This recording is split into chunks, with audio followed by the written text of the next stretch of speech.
तस्मै श्री गुरवे नमः। वंशाकल्पतरुभ्यश्च कृपा सिन्धुभ्यो एव च पतितानां पावनेभ्यो वैष्णवेभ्यो नमो नमः। नमो तुलसी देव्यै प्रियाय केशवस्य च कृष्ण भक्ति प्रदे देवी सत्यवताय नमो नमः। नमो महावदन्नाय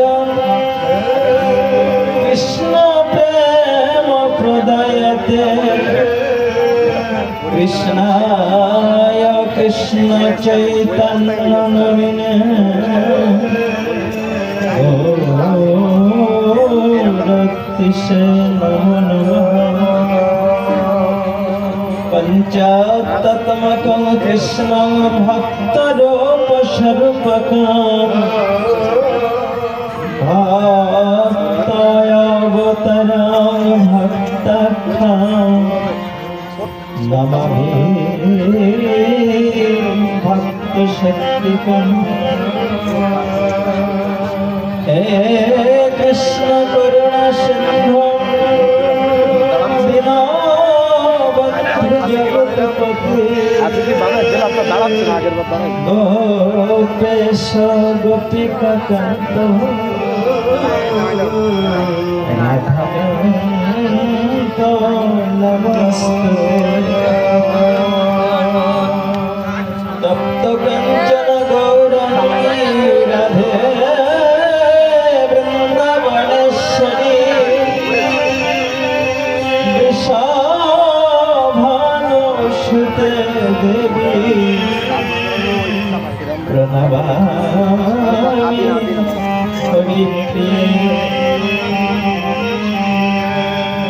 कस्तूरितिलकं ललाटपटले वक्षस्थले कौस्तुभं नासाग्रे वरमुक्तिकं करताले वेणु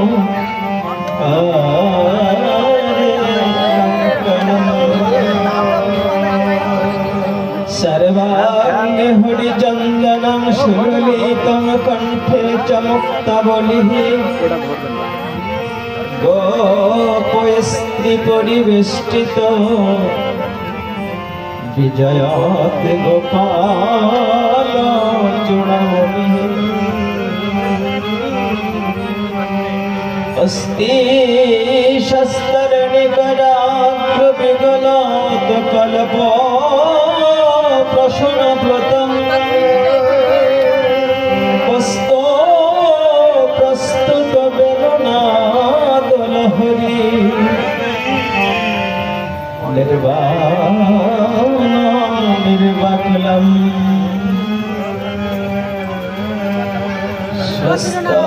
शस्त्रनिबद्धानि विलसतं गोपीशाश्रयप्रीतं हस्तानस्तनतापवर्गम् अखिलोदरां किशोराकृति वन्दे श्रीकृष्णदेवं मोर नरकभीदां वेद वेदान्त वेद्यं लोके भक्ति प्रसिद्धं यदुकुल जलधौ प्रादुरासेद परिहे यस्यासीदरूपमेवं त्रिभुवन तरणे भक्तिवच्च स्वतन्त्रं शास्त्रं रूपं च लोके प्रकटयति मुदायासानुभूति হেতু নমো কৃষ্ণ পদবজয় ভক্ত অভীষ্ট প্রদয়িনে আরক্তং রচয়স্ব সনমকে হৃদয়ম্বুজে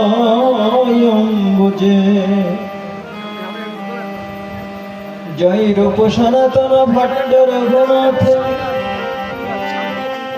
শ্রীজীব গোপাল ভট্ট দাস রঘুনাথ এই সাই গোসাইর করি চরণ বন্দন যাহা হইতে বিঘ্ন নাশী অভীষ্ট পুরানা এই সাই গোসাই প্রভু মোরে কর দয়া চরণে শরণ মিলা দেহ পদ ছায়া নারায়ণং নমস্কৃত্যং নরং চৈব নরোত্তমং দেবীং সরস্বতীং ব্যাসং ততো জয়মুদিরে হরে কৃষ্ণ কৃষ্ণ কৃষ্ণ হরে হরে হরে রাম রাম রাম হরে হরে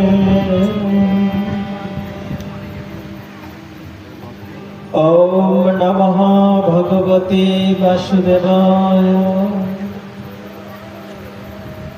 ওম নমঃ ভগবতে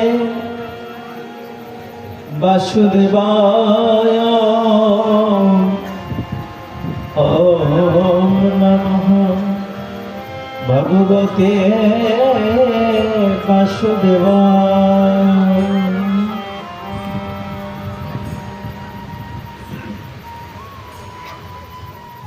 জয় শ্রী শ্রী রাধা মাধব, জয় শ্রীমান গৌর সুন্দর।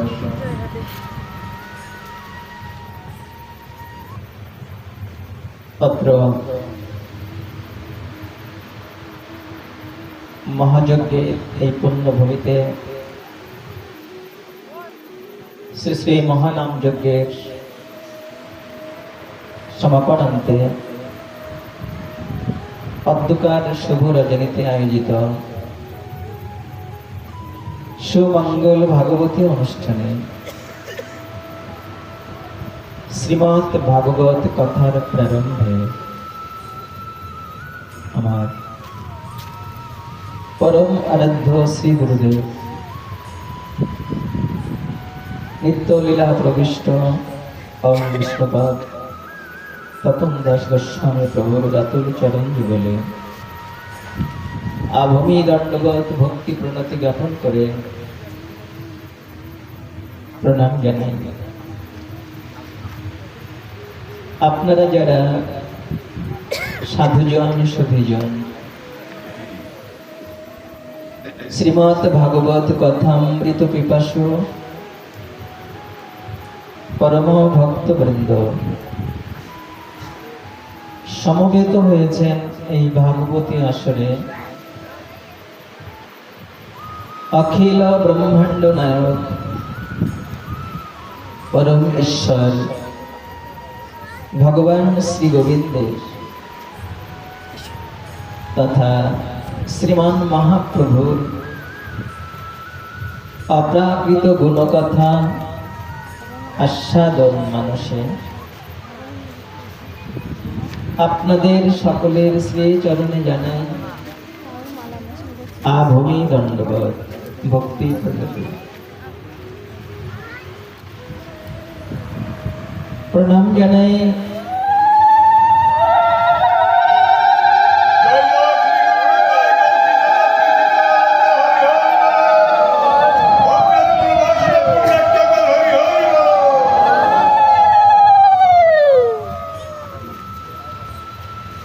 জগৎ মাতার অংশ উদ্ভূতা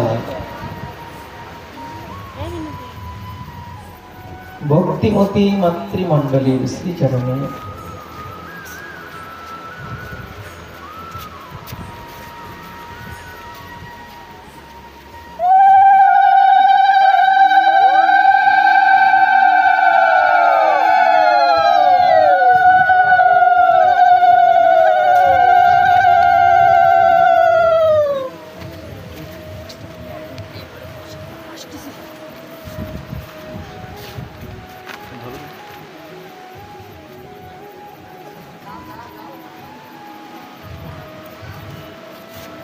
জয় জয় শ্রী গুরু নিতাই গৌ সীতানাথ কৃতিকানন্দে হরি হরি বল।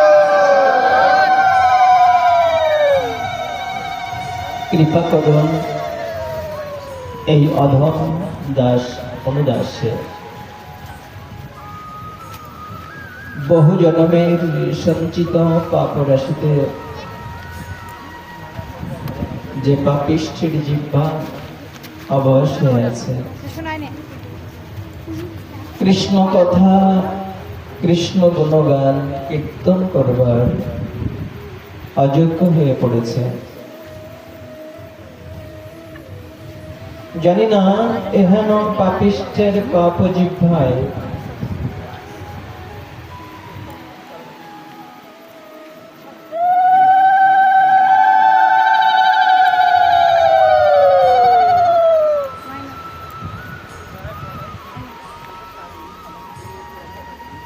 ওটো শোনা। আচ্ছা ওইটা নিয়ে রাখো, একটুখানি আরো দিয়ে নে, তা দিয়ে নে। পরমেশ্বর ভগবান শ্রী গোবিন্দের মানা তুমি উড়ি ওপর উঠে দিয়ে আনে আমার কাছে যাওয়া লাগবে, মালাগুলো এঁকে নিয়ে দে। দেশো দেশো অমৃতময় সবাই গুণ দেশো, কথা বাড়িতে কীর্তিত হবে কিনা, এসো না। তবে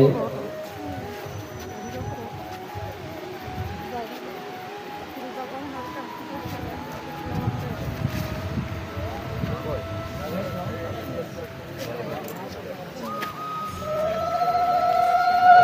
জয় শ্রী গুরু নিতাই গৌ সীতানাথ কৃতিকানন্দে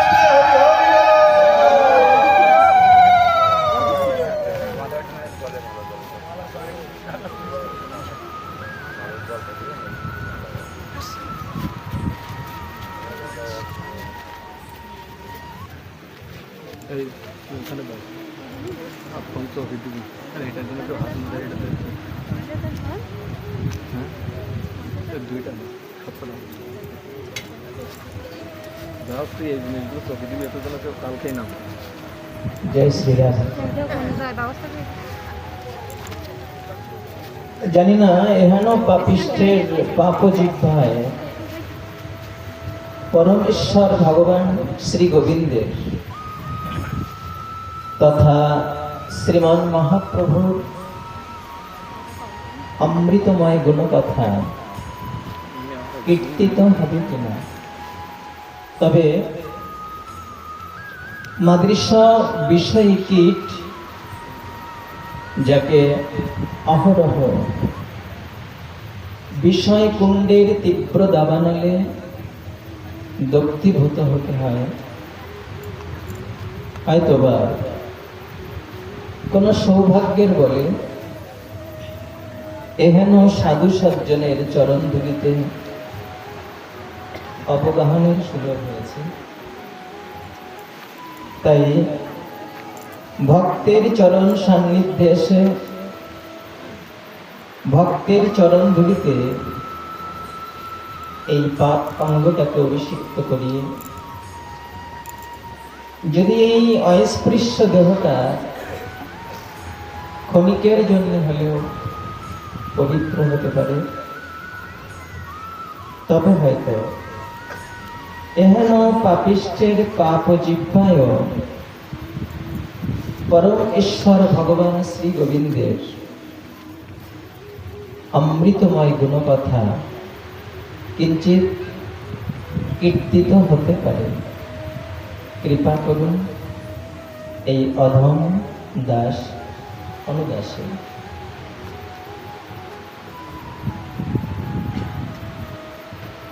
এই পুণ্যভূমি মহাযজ্ঞ ভূমিতে যুগধর্ম নাম সংকীর্তন অনুষ্ঠিত হয়েছে। আর তারপরেই আপনাদের এই শুভ আয়োজন অমৃতময় ভগবত কথা, কৃষ্ণ কথা, ভগবান শ্রী গোবিন্দের অপ্রাকৃত লীলা কথা, শ্রীমৎ ভাগবত কথা আস্বাদনের প্রারম্ভে আমাদের সনাতনী বেদান্ত দর্শনের সার শ্রীমৎ ভাগবত গীতা থেকে কিঞ্চিত আস্বাদন। শ্রীমৎ ভগবত গীতা দ্বিতীয় অধ্যায় শ্লোক সংখ্যা 27। ভগবান বলছেন, জাতস্য হি ধ্রুব মৃত্যুর ধ্রুবম জন্ম মৃতস্য চ তস্মাৎ পরিহার্যর্তে না ত্বং শচিত মহর্ষি। কথাটা কে বলছেন? কৃষ্ণ ভগবান। কাকে বলছেন? তার পরম সখা অর্জুনকে বলছেন। কৃষ্ণ ভগবান বললেন।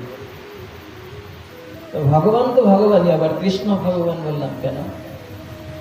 না, ভগবানের অনেক অবতার রয়েছে, অনেক নাম রয়েছে।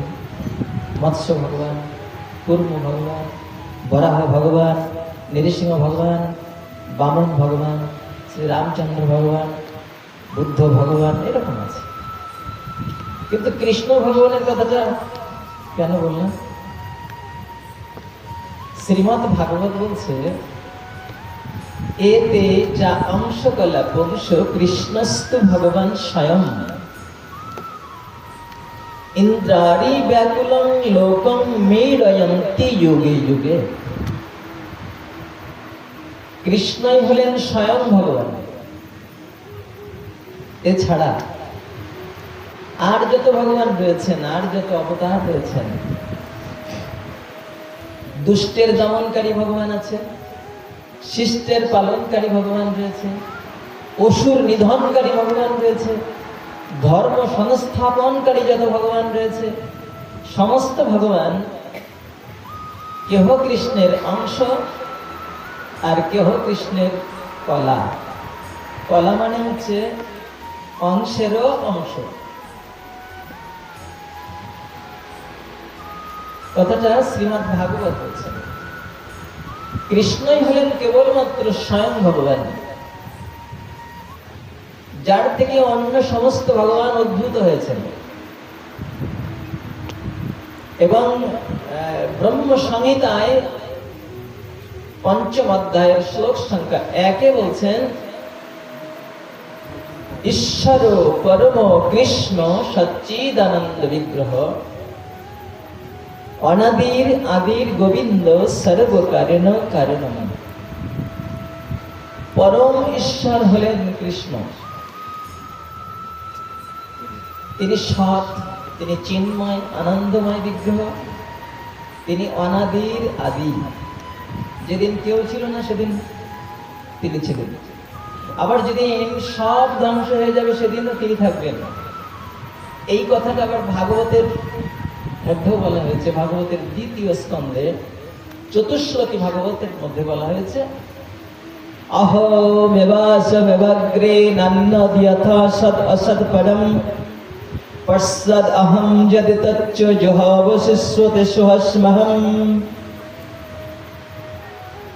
ভগবান বলছেন যে সবার অগ্রে যেদিন কেউ ছিল না সেদিন আমি ছিলাম, আবার যেদিন কেউ থাকবে না, সব ধ্বংস হয়ে যাবে, সেদিনও আমি থাকবো।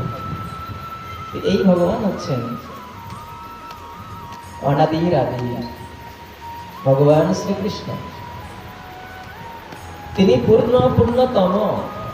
আর যত ভগবান রয়েছে, যত অবতার রয়েছে, তারা কেহ কৃষ্ণের অংশ, কেহ কৃষ্ণের পালা। আর এই গ্রন্থটা হচ্ছে, এই মহাগ্রন্থটা হচ্ছে আমাদের বেদান্ত দর্শনের সার। যার মধ্যে কৃষ্ণের সেই অমৃতময় বাণী নিহিত আছে। তো সেখানে কি বললেন ভগবান? দ্বিতীয় অধ্যায়, শ্লোক সংখ্যা 27। এই অধ্যায় এবং শ্লোক বলছে এই জন্যে, এই গ্রন্থটা আপনাদের সবার কাছে কাছে আছে বলে মনে হয়, প্রায় সবার ঘরে ঘরে আছে।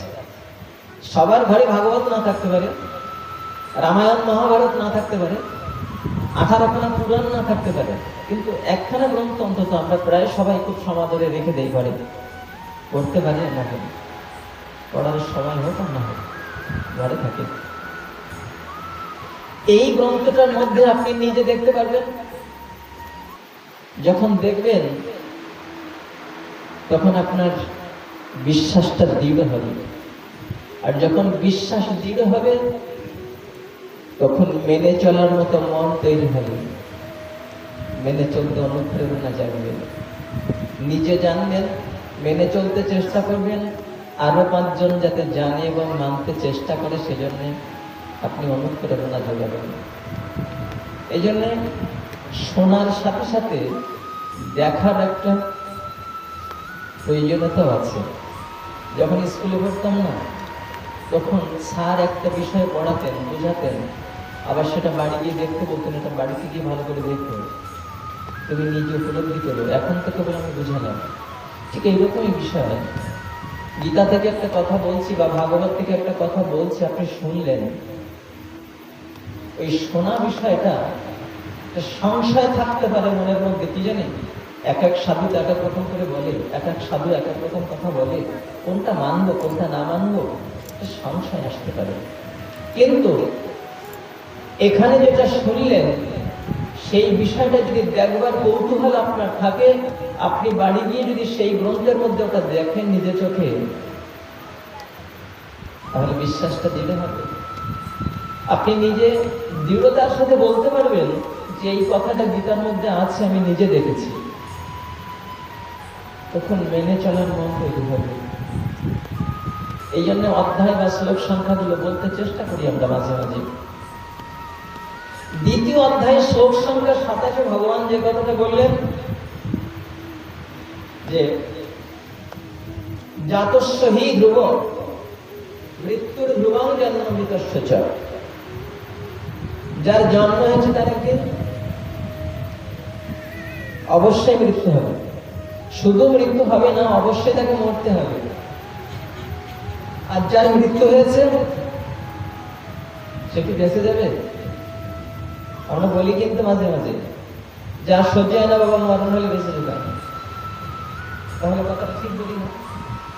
এই কথাটা ঠিক বলি না, কেননা ভগবান বলছেন যে যার জন্ম হয়েছে তার একদিন মরণ হবে, আবার যার মরণ হয়েছে তাকে একদিন জন্ম নিয়ে ফিরে আসতে হবে। তাই তো? তাই যদি আসতে হয়, তাহলে যে কথাটা বললাম যে মরে গেলে বেঁচে যায়, এটা ঠিক বলে নিত, ঠিক বলে ঠিক একদিন আসতে হবে, আবার আজ হোক আর কাল হোক আসতে হবে। যার জন্ম হয়েছে তার মরণ হবে, আর যে মরেছে তাকে আবার আসতে হবে, জন্ম নিয়ে আসতে হবে। এই যে দুটো, জন্ম আর মরণ, দুটোই কিন্তু খুব কষ্টের। মরণের কষ্টটা সবার সমান হয় না। বুকের মধ্যে সামান্য একটি যন্ত্রণা অনুভব হচ্ছে, 1-2 মিনিটের মধ্যে ভবলীলা শেষ হয়ে যেতে পারে। সবাই সমান কষ্ট পায় না, কিন্তু জন্মের কষ্টটা সবার প্রায় সমান হয়। কেননা মায়ের পেটে যখন ছিলাম, 7 মাস বয়সের পর থেকে চেতন ফিরে এসেছে আপনারা। কথাটা কোথায় আছে? ভাগবতে আছে। ভাগবতের 3য় স্কন্ধের মধ্যে ভগবান কপিল দেব তার মায়ের কাছে এই কথাগুলো বর্ণনা করছেন। ভগবান এসেছেন মা দেবাহুতির পুত্র রূপে। এই দেবাহুতির কাছে ভগবান বলছেন, মা শোনো, কি শুনবো? শোনো, মায়ের পেটের মধ্যে গর্ভবাসের কথাটা শোনো। তাহলে কার সাথে কথা হচ্ছে? মায়ের সাথে ছেলের। যেমন তেমন ছেলে নয়, যে ছেলে ভগবানের অবতার, সেই ছেলে কথা বলছে মায়ের সাথে। এটা নিশ্চয়ই রূপকথার গল্প নয়, এটা চিরন্তন সত্য। ভগবান মায়ের সাথে কথা বলছেন, মা শোনো, জীব যখন মায়ের পেটে থাকে 7 মাস বয়স হলে তার চেতন ফেরে। সে বুঝতে পারে আমি একটা জীবাত্মা, আমি এখানে আছি এবং এখানে আমি খুব কষ্টে আছি। কোথায়? জননী জঠরে, গর্ভাবাসে খুব কষ্টে আছি, এই কথাটা আমরা বুঝতে পেরেছিলাম। যদি ভগবানের এই কথাটা বিশ্বাস করি তাহলে আমরা সবাই খুব কষ্টে আছি এটা বুঝতে পেরেছিলাম যখন 7 মাস বয়স হয়েছিল মায়ের পেটের মধ্যে। তো তখন তো সঙ্গে সঙ্গে ওখান থেকে বেরিয়ে আসতে পারিনি, আরো কিছুটা সময় সেখানে কাটাতে হয়েছিল। 7 মাস, 8 মাস, 9 মাস, স্বাভাবিক নিয়ম যেটা 9 মাস 10 দিন, যেটা এই স্বাভাবিক সময়টা একটু কম বেশি হয় সেটা ব্যতিক্রম। এই সময়টা পার করতে হয়েছে আমাদের বেশিরভাগ সবাইকে। 3টা মাস, 3 জন্ম। ভাগবত বলছেন স্মরণ দীর্ঘশ্বাস, সে খুব কষ্টে সেখানে দীর্ঘ নিঃশ্বাস ছেড়েছে। কর্ম জন্ম শতত ভবন, সেইখানে শত শত জন্মের কথা কর্মের কথা তার মনে হয়েছে। কত জন্ম ধরে এই জগতে গিয়েছিলাম, কতবার মরেছিলাম, কতবার কতজনকে বাবা বলেছিলাম, কতজনকে মা বলেছিলাম, কোন জন্মে কি করে মৃত্যু হয়েছিল আমার, কোন জন্মে আমাকে সাপে কেটেছিল, কোন জন্মে বাঘে খেয়েছিল, কোন জন্মে আগুনে পুড়ে মরেছিলাম, কোন জন্মে জলে ডুবে মরেছিলাম, কোন জন্মে বুকের উপর দিয়ে গাড়ির চাকা গিয়েছিল, কোন জন্মে রোগে শোকে যন্ত্রণায় কাতরাতে কাতরাতে মরেছিলাম। সমস্ত কথাগুলো তখন স্মরণ হয়েছিল মায়ের পেটে। আর সে সময় ছিলাম খুব কষ্টের মধ্যে, ঘাড় পিঠ মাথা মুন্ডু সব দেখিয়ে এক জায়গায় দলা হয়ে একটা বদ্ধ খাঁচার মধ্যে, একটা থলির মধ্যে ছিলাম। কি করে ছিলাম সেটা তখন দেখা যায়, আল্ট্রাসাউন্ড মেশিনে দেখা যায় না মায়ের পেটের মধ্যে কি করেছিল। এখন যদি ওই রকম 10 মিনিট এরকম ভাবে বসতে বলতে পারবো না, কষ্ট হবে, কিন্তু সেদিন ছিলাম। তো 7 মাসের আগ পর্যন্ত বুঝতে পারিনি, জ্ঞান ফিরিনি। 7 মাসের পরের দিকে চেতন ফিরল। ওইখান থেকে ওই ভূমিষ্ঠ হওয়ার আগ পর্যন্ত এই সময়টা ওই কষ্টে কাতরাতে কাতরাতে একজন দেবতাকে ডেকে তার কাছে মানত করেছিলাম। এই জগতে যদি কোন বিপদে পড়ি, যত দেবতাকে ভক্তি করি, সমস্ত দেবতার নাম ধরে ধরে ডেকে তার কাছে মানত করি যে ঠাকুর আমাকে বাঁচিয়ে দাও, রক্ষা করো, আমি তোমাকে এই দেব ওই দেব, এরকম বলি। সেদিন ওই মায়ের পেটের মধ্যে একটা বদ্ধ খাঁচায়, একটা বদ্ধ থলির মধ্যে তীব্র যন্ত্রণা ভোগ করতে করতে, কষ্ট ভোগ করতে করতে, পা উপরের দিকে ছিল, মাথাটা নিচের দিকে ছিল, হাত পা নাড়াচাড়া করতে পারছিলাম না। যদি জেলখানায় কেউ জেল খাটতে যায়, তার বাড়ির আপনজনেরা তার জন্য কত মানত করে যে ঠাকুর কোনদিন জেল থেকে বাড়ি আসবে। কিন্তু জেলখানার মধ্যে তো একটু হেঁটে চলে বেড়ানো যায়, জেলখানার মধ্যে একটু হাত পা ফেলে বসা যায়, শোয়া যায়, কিন্তু মায়ের পেটের মধ্যে হাত পা ফেলে শুইতে বসতে পারিনি। এত কষ্ট সেখানে হয়েছিল। সেদিন খুব কাতরাতে কাতরাতে একজন পরম দেবতাকে ডেকে বলেছিলাম, প্রভু খুব কষ্ট হচ্ছে, আর পাচ্ছি না, এইখান থেকে তুমি আমাকে রক্ষা করো। আমি যেখানে যাব বলে এসেছি এই মাতৃ জঠরে, এই গর্ভাবাসে, সেই মর্তভূমিতে তুমি আমাকে তাড়াতাড়ি নিয়ে যাও। আমি এবার গিয়ে আর ভুল করবো না, তোমাকে ডাকবো না। এর আগে আমি বহুবার এসেছি, জগতে গিয়েছি, কিন্তু তোমাকে ডাকতে পারিনি বলে, তোমার কথা শুনে চলতে পারিনি বলে, শাস্ত্রের সিদ্ধান্ত অনুযায়ী আমি চলতে পারিনি বলে, সেই কষ্টের জন্য, সেই অপরাধের জন্য আমাকে আবার আসতে হয়েছে এই গর্ভাবাসে, আবার যেতে হচ্ছে এই মর্তভূমিতে। প্রভু, আমার খুব কষ্ট হচ্ছে, আর পাচ্ছি না, এখান থেকে তুমি তাড়াতাড়ি আমাকে ওই মর্তভূমিতে নিয়ে যাও। আমি এবার গিয়ে তোমার নাম গুণগান কীর্তন করবো, তোমার চরণ সেবা দেব। হরি বল। আমি তোমার দাসত্বকে অঙ্গীকার করব। তুমি আমার অনন্তকালের প্রভু, আমি তোমার দাস। তো দাস হয়ে তোমার প্রতি আমার যে করণীয় কর্তব্য ছিল সেটা পালন করতে পারিনি বলে আমাকে অপরাধী হয়ে আবার যেতে হচ্ছে। আমাকে আসামির মতো আবার এই গর্ভবাস যন্ত্রণা মেনে নিতে হয়েছে প্রভু। এবার গিয়ে আর ভুল করবো না, এবার গিয়ে তোমাকে ডাকবো, তোমার দাসত্বকে অঙ্গীকার করব, তোমার সেবা করব, তোমার অর্চনা করব, তোমার সাধুর সঙ্গ করব। এইরকম মানত করেছিলাম, সংকল্প করেছিলাম। তো মন থেকে কোনো কিছুর বিষয়ে দৃঢ় সংকল্প করা, বলুন তো এটা কি মানত করা না? বিপদে পড়েছিলাম তখন বলেছিলাম এই করব এই করব, যখন বিপদ কেটে গেল তখন ভুলে গেল। ভগবান সেটা মনে করিয়ে দিলেন আবার। আমি ভুলে গেছি, মানত করেছিলাম, ভুলে গেছি। মায়ের পেটের মধ্যে কি বলেছিলাম তা কি মনে আছে নাকি? ভুলে গেছি। আর ভুলে গেছি বলেই ভগবান অবতীর্ণ হয়েছেন আবার মায়ের কাছে সেই কথাগুলো ব্যক্ত করছেন জগৎ জীবের কল্যাণের জন্য। যে জগৎ জীব তোমরা জেনে নাও, আমি আবার বলছি তোমাদের কাছে, তোমাদের সেই ভুলে যাওয়া কথাগুলো আমি মনে করিয়ে দিচ্ছি। আমি ভগবান কপিল হয়ে এসেছি তোমাদের সেই ভুলে যাওয়া কথাগুলো মনে করিয়ে দেওয়ার জন্য।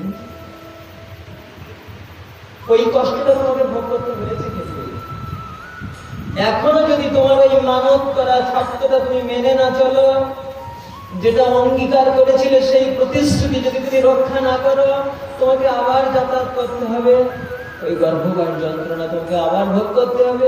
এবং যতবার তুমি জননী জঠরে যাবে ততবার তোমাকে মরণ কষ্টটাও ভোগ করতে হবে।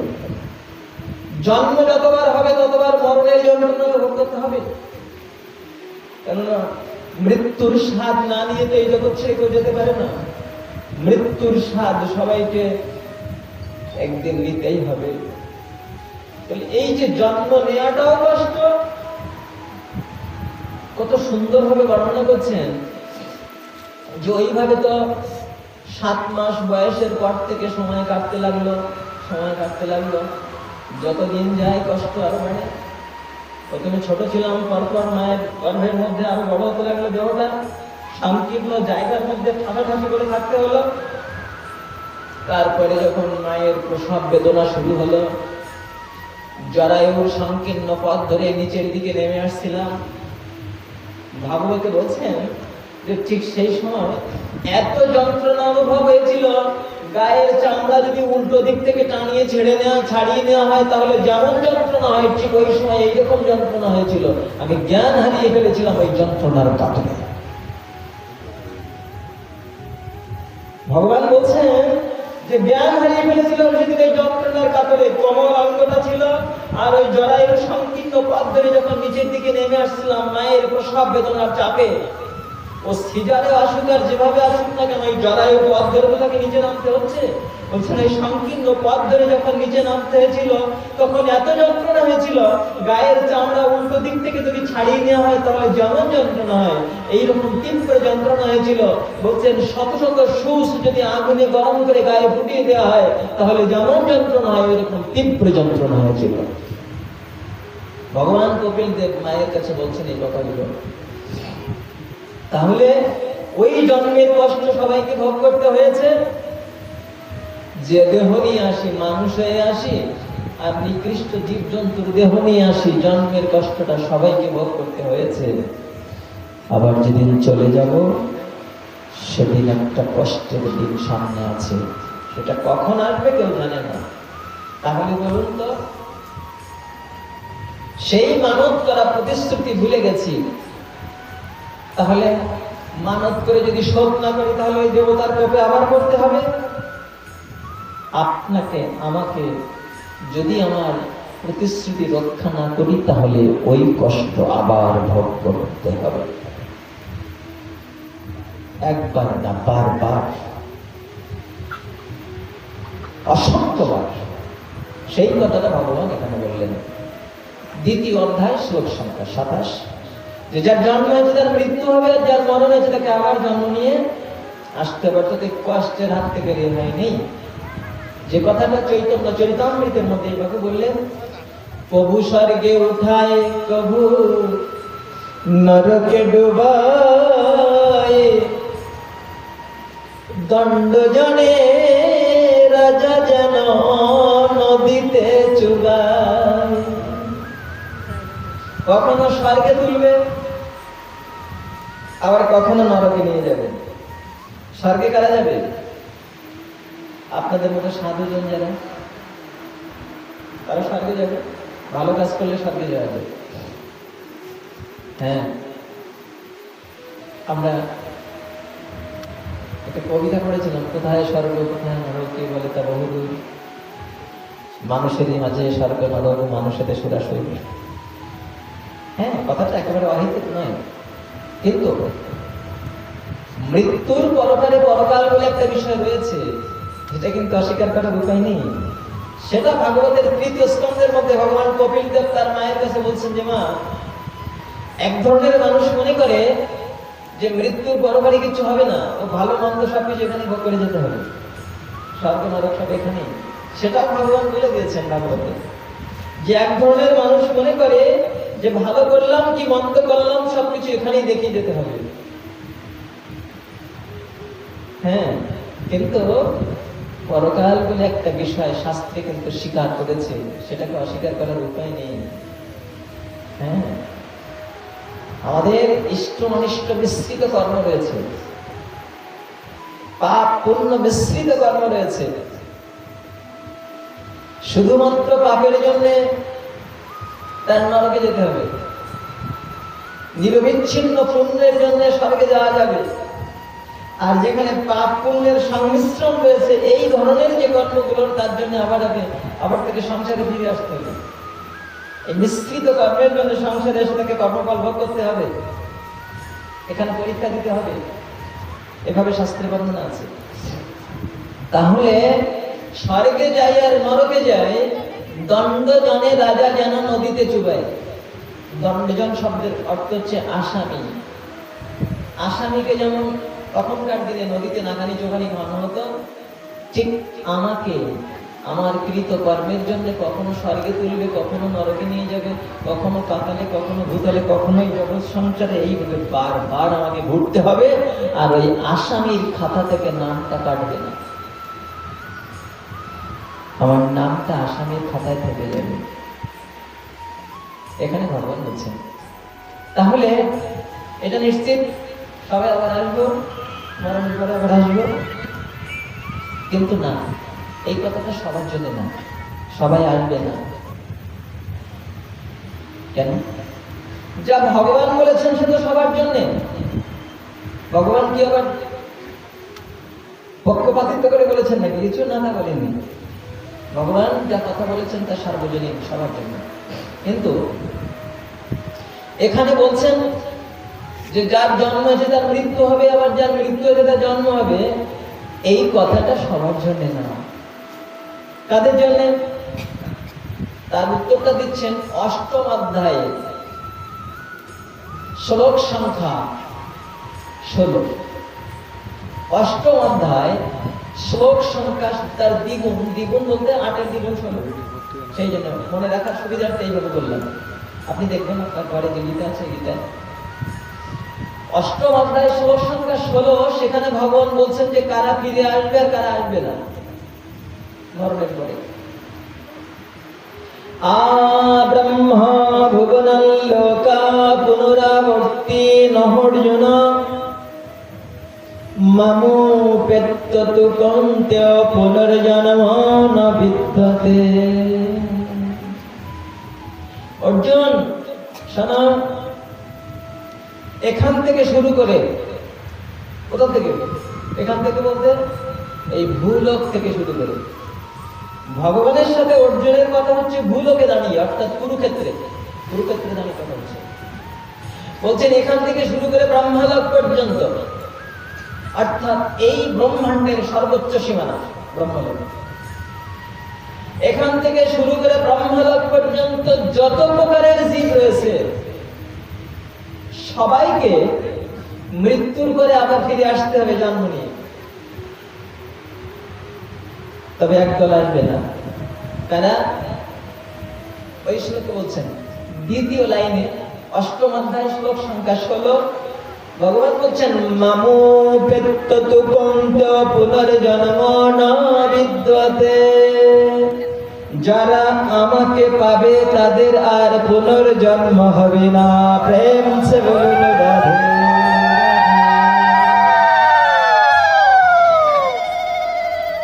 যারা আমাকে পাবে তাদের আর পুনর্জন্ম হবে না, তাদের আর আসতে হবে না। তাহলে তারা কোথায় যাবে? পুণ্য করলে স্বর্গে যাওয়া যায়, পাপ করলে নরকে যাওয়া যায়। তো যারা স্বর্গে যাবে তারাও ফিরে আসবে, যারা নরকে যাবে তাদেরও আবার ফিরে আসতে হবে এইখানে। তাহলে ফিরে আসবে না কারা? ভগবান বলছেন যারা আমাকে পাবে তারা ফিরে আসবে না। তাহলে তারা যাবে কোথায়? ফিরে যদি না আসে তাহলে কোথায় যাবে?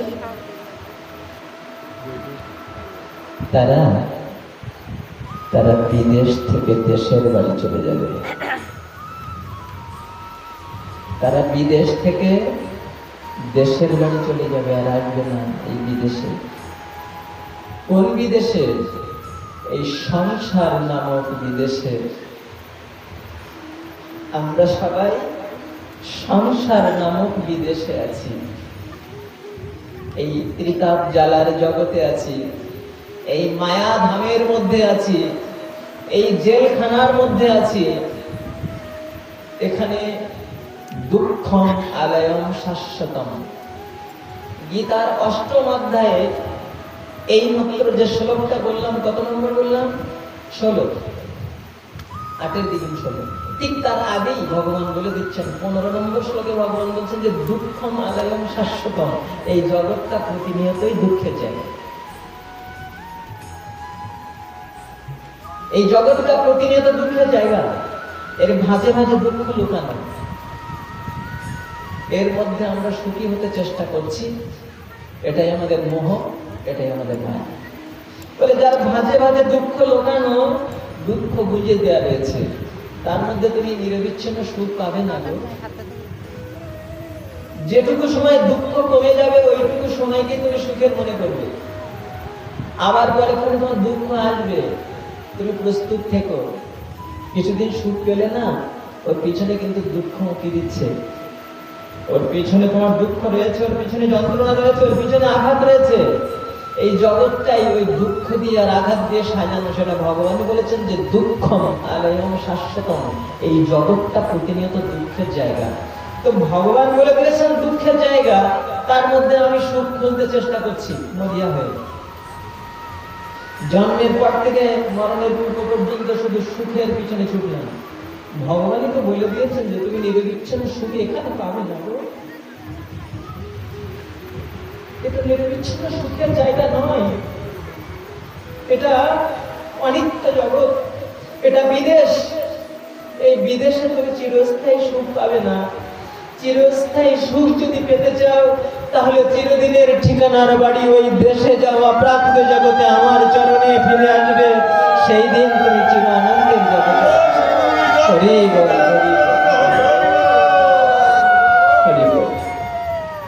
তো যেদিন তুমি আমাকে পাবে সেদিন তোমার এই বিদেশে আর থাকতে হবে না, এই মায়ার জগতে তোমাকে থাকতে হবে না, এই দুঃখময় জগতে তোমাকে থাকতে হবে না। তুমি চিরদিনের মতো আমার চরণে আমার সেবা অধিকার নিয়ে ফিরে যাবে, আমার দাসত্বকে অঙ্গীকার করে আর তোমাকে পাক খেতে হবে না এই মায়ার সংসারে। এবার প্রশ্ন আসলো যে ভগবান তোমাকে পাবো কি করে? যদি তোমাকে পেলে বাড়ি যাওয়া যায়, দেশের বাড়ি, তো তোমাকে পাবো কি করে প্রভু? কত সাধন রয়েছে, কত ভজন রয়েছে, তোমাকে পাবো কি করে? এই প্রশ্নটার উত্তর দিতে গিয়েই ভাগবত আসলো। মহর্ষি কৃষ্ণদৈবান বেদব্যাস অনেক ধর্মের কথা বলেছিলেন, 17খানা পুরাণ রচনা করলেন, বেদকে বিভাজন করে দিলেন, মহাভারত রচনা করলেন, তার মধ্যে সব ধর্মের কথা। কিসের কথা? সব ধর্মের কথা। তার মধ্যে পুণ্যের কথা, কি করলে পুণ্য হবে, কি করলে স্বর্গে যাওয়া যাবে, সব বলা আছে সেখানে। তারপরে বেদব্যাস চিন্তা করছিলেন যে ওরা তো স্বর্গে যাচ্ছে পুণ্য করে, কিন্তু ওদের যাওয়া আসা তো বন্ধ হচ্ছে না, ওদের দুঃখ তো বন্ধ হচ্ছে না। স্বর্গে যাচ্ছে, দুদিন পরে সেই নপুণ্যে মর্ত লোকম বিশান্তি, পুণ্যটা ক্ষয় করে আবার মর্তে চলে আসছে, আবার মায়ায় জড়িয়ে পড়ছে, আবার দুঃখ ভোগ করছে, আবার স্বর্গে যাচ্ছে, আবার নরকে যাচ্ছে। এইভাবে ওদের কর্মপক্ষ লুপ্ত হচ্ছে না, শেষ হচ্ছে না। ওরা অনন্ত কাল ধরে পাক খাচ্ছে, কি করে ওরা বাড়ি যাবে? এই চিন্তা করছিলেন বেদব্যাস। সেই সময় তার গুরুদেব দেবশ্রী নারদ এসে বলেছিলেন, বেদব্যাস চিন্তা করছো কেন? বললেন, গুরুদেব চিন্তা করছে এই জগতের মানুষের জন্য, এই জগৎ সংসারের জন্য, যে ওরা কোন পথে গেলে বাড়ি যাবে, ওদের এই সংসারে আর দুঃখ ভোগ করতে হবে না, আমি সেইটা চিন্তা করছি।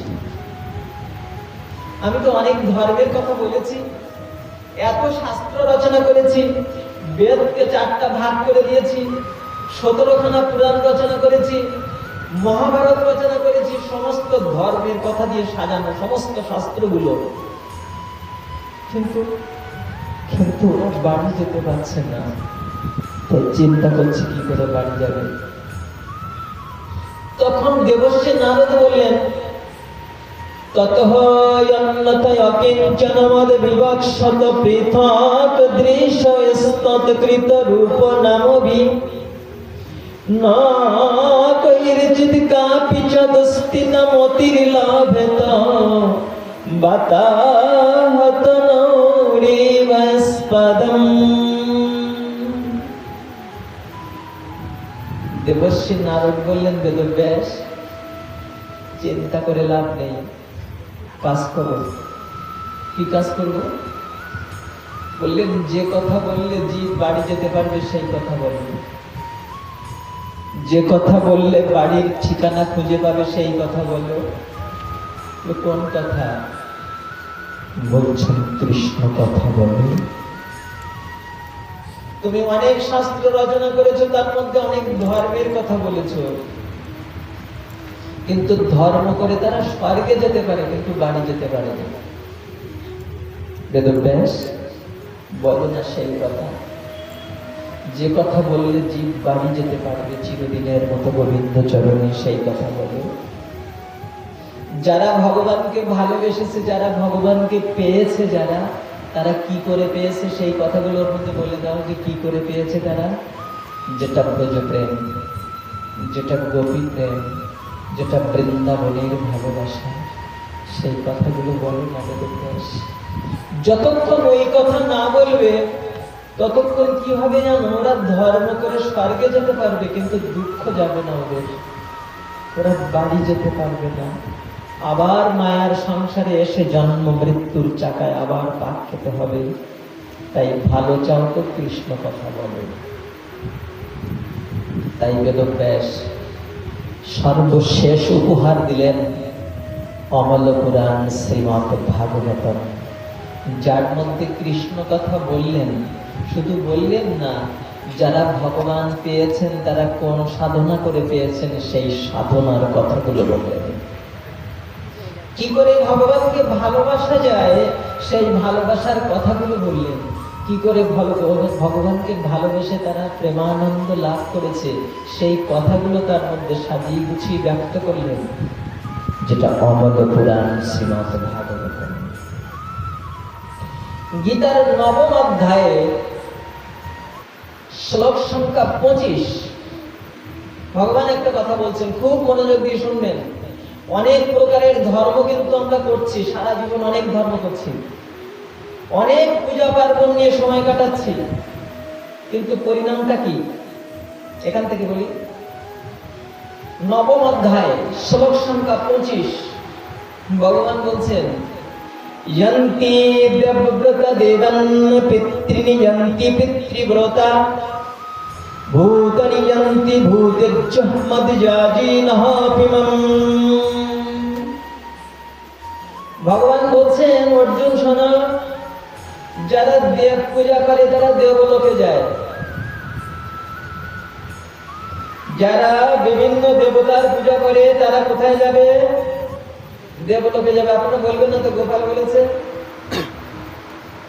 না, গোপাল বলেছে, কিন্তু বংশীপুর গোপাল বলিনি, এই পাপিষ্ঠ অধম গোপাল বলিনি, যিনি বলেছেন তিনি মা যশোদার গোপাল। 9ম অধ্যায় শ্লোক সংখ্যা 25 ভগবান বলছেন, আপনারা তো এখনই দেখতে পারবেন এই গ্রন্থটা, বলছেন যে यन्ति देवव्रत देवन्, যারা দেব পূজা করে তারা দেবলোকে যায়। পিতৃনি यन्ति পিতৃব্রতা, যারা শ্রাদ্ধ আদি কর্মের দ্বারা পিতৃগণকে তুষ্ট করতে পারে তারা পিতৃলোকে যায়, পিতৃপূজকেরা পিতৃলোকে যায়। ভূতানি यन्ति ভূতেজ্জ, যারা ভূত প্রেতের পূজা করে তারা ভূত লোকে যায়। হয়তো বলবেন যে ভূত প্রেতের আবার পূজা করে নাকি? হ্যাঁ করে তো। আমাদের মধ্যে ডাকিনী তন্ত্র, যোগিনী তন্ত্র এসব হয়েছে না, তান্ত্রিক সাধকের সঙ্গে ব্যস্ত, ওরা সব লোকে যাবে। আর মদ্যাজিন হপিমাম, ভগবান বললেন যারা আমার ভক্ত তারা আমার কাছে আসবে। তাহলে বলুন তো, সবাই কি এক জায়গায় যাবে নাকি? তাহলে তো বলতে পারতেন যে যাই করুক সব আমার কাছে চলে আসবে, বলতে পারতেন তো। তা তো বলেননি, কি বললেন? যে যেমন কাজ করবে সে তেমন জায়গায় যাবে। যারা দেব পূজা করবে তারা কোথায় যাবে? দেবলোকে। যারা ভূত প্রেতের পূজা করবে তারা ভূতলোকে যাবে। যারা পিতৃগণের পূজা করবে, শ্রাদ্ধাদি কর্মে তারা পিতৃলোকে যাবে। আর শেষে বললেন আমার ভক্তেরা আমার কাছে আসবে। এইবার বলুন, এই কয়টা জায়গা বললেন? 4টা জায়গা। একটা দেবলোক, আর একটা পিতৃলোক, আর একটা ভূতলোক, আর একটা বললেন আমার কাছে আসবে, সেটা গোবিন্দ লোক বা গোবিন্দ ধাম। এই 4টে জায়গার মধ্যে বলুন তো কয়টা জায়গা দেশে আর কয়টা বিদেশে? কি মনে হয় আপনাদের? সবকটা বিদেশ? তা তো মনে হয় না। 3টা জায়গা বিদেশের মধ্যে আছে, অর্থাৎ এই দেবলোকটাও এই মায়ার ধামের মধ্যে। দেবলোকটা স্বর্গলোক এই মায়াধামের মধ্যে, পিতৃগণের নিবাস এই মায়াধামের মধ্যে, ভূত প্রেতের নিবাস সেটাও মায়াধামের মধ্যে।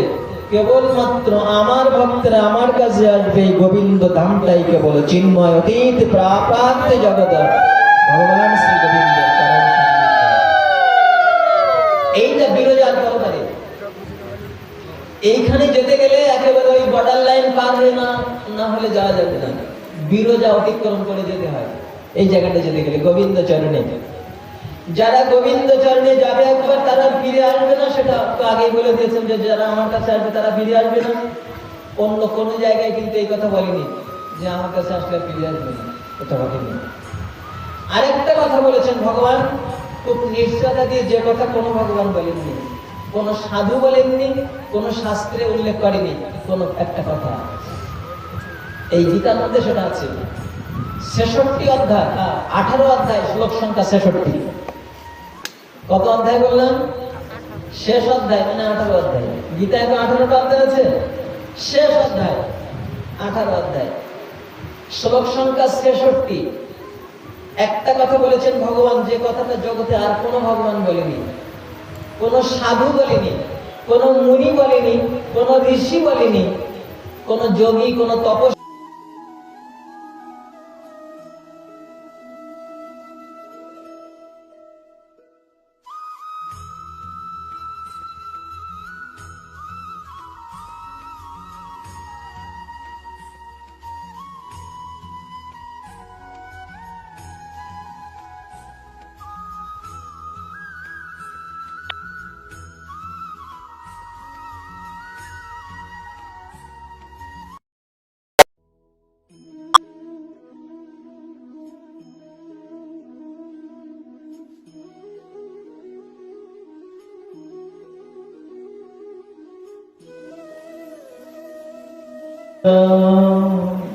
সব ধর্ম পরিত্যাগ করো।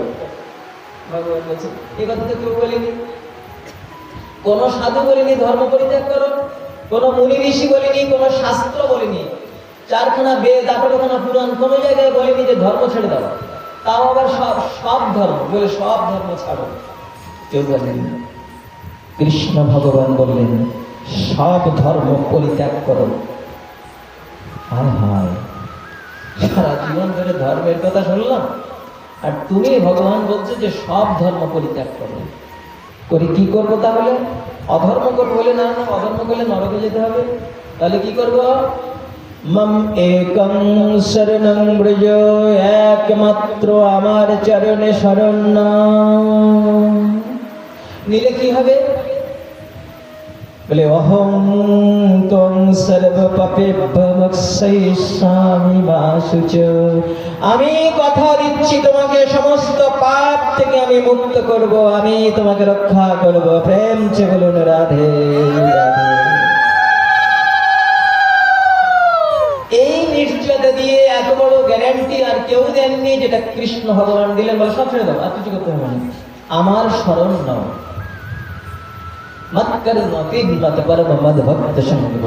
আমার জন্য কর্ম করো, আমার জন্য ধর্ম করো। তুমি যা কিছু করবে আমার সন্তুষ্টির জন্য করো।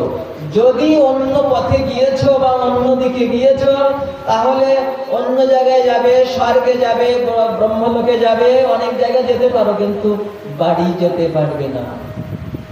এই হচ্ছে কথা। কত প্রকারের ধর্ম রয়েছে, কত পূজা পার্বণ, যাগ যজ্ঞ, কত কিছু রয়েছে, এগুলো করলে কিন্তু আপনার বিফল হবে না, আপনি সেই অনুযায়ী ফল পাবেন, কিন্তু বাড়ি যাওয়া যাবে না। বাড়ি যেতে গেলে ওই পথটাই, মাম একং শরণং ব্রজ, একমাত্র আমার শরণ নিতে হবে। তোমার শরণ নিয়ে কি করব? বলে ভক্তির পথ ধরে আমার ভজন করো। এটাও গীতার মধ্যে আছে, এটাও গীতার মধ্যে রয়েছে। 11 অধ্যায় শ্লোক সংখ্যা 53। এইটা বলে এবার আমরা ভাগবতের লীলা কথার মধ্যে যাব। 11 অধ্যায় শ্লোক সংখ্যা 53 ভগবান বলছেন, নাহং বেদৈর ন তপসা ন দানেন ন চৈজ্জয়া শক্য এবং বিদু দ্রষ্টুম দৃষ্টবানস্য মাং যথা। ভগবান বলছেন, অর্জুন শোনো, তুমি আমাকে যেভাবে দেখলে এইভাবে বেদ পাঠ করে দেখা যায় না, যজ্ঞ করে দেখা যায় না, তপস্যা করে দেখা যায় না, দান করে দেখা যায় না। তুমি আমাকে যেভাবে দেখলে, খুব সুন্দরভাবে দেখেছিলেন ভগবানকে।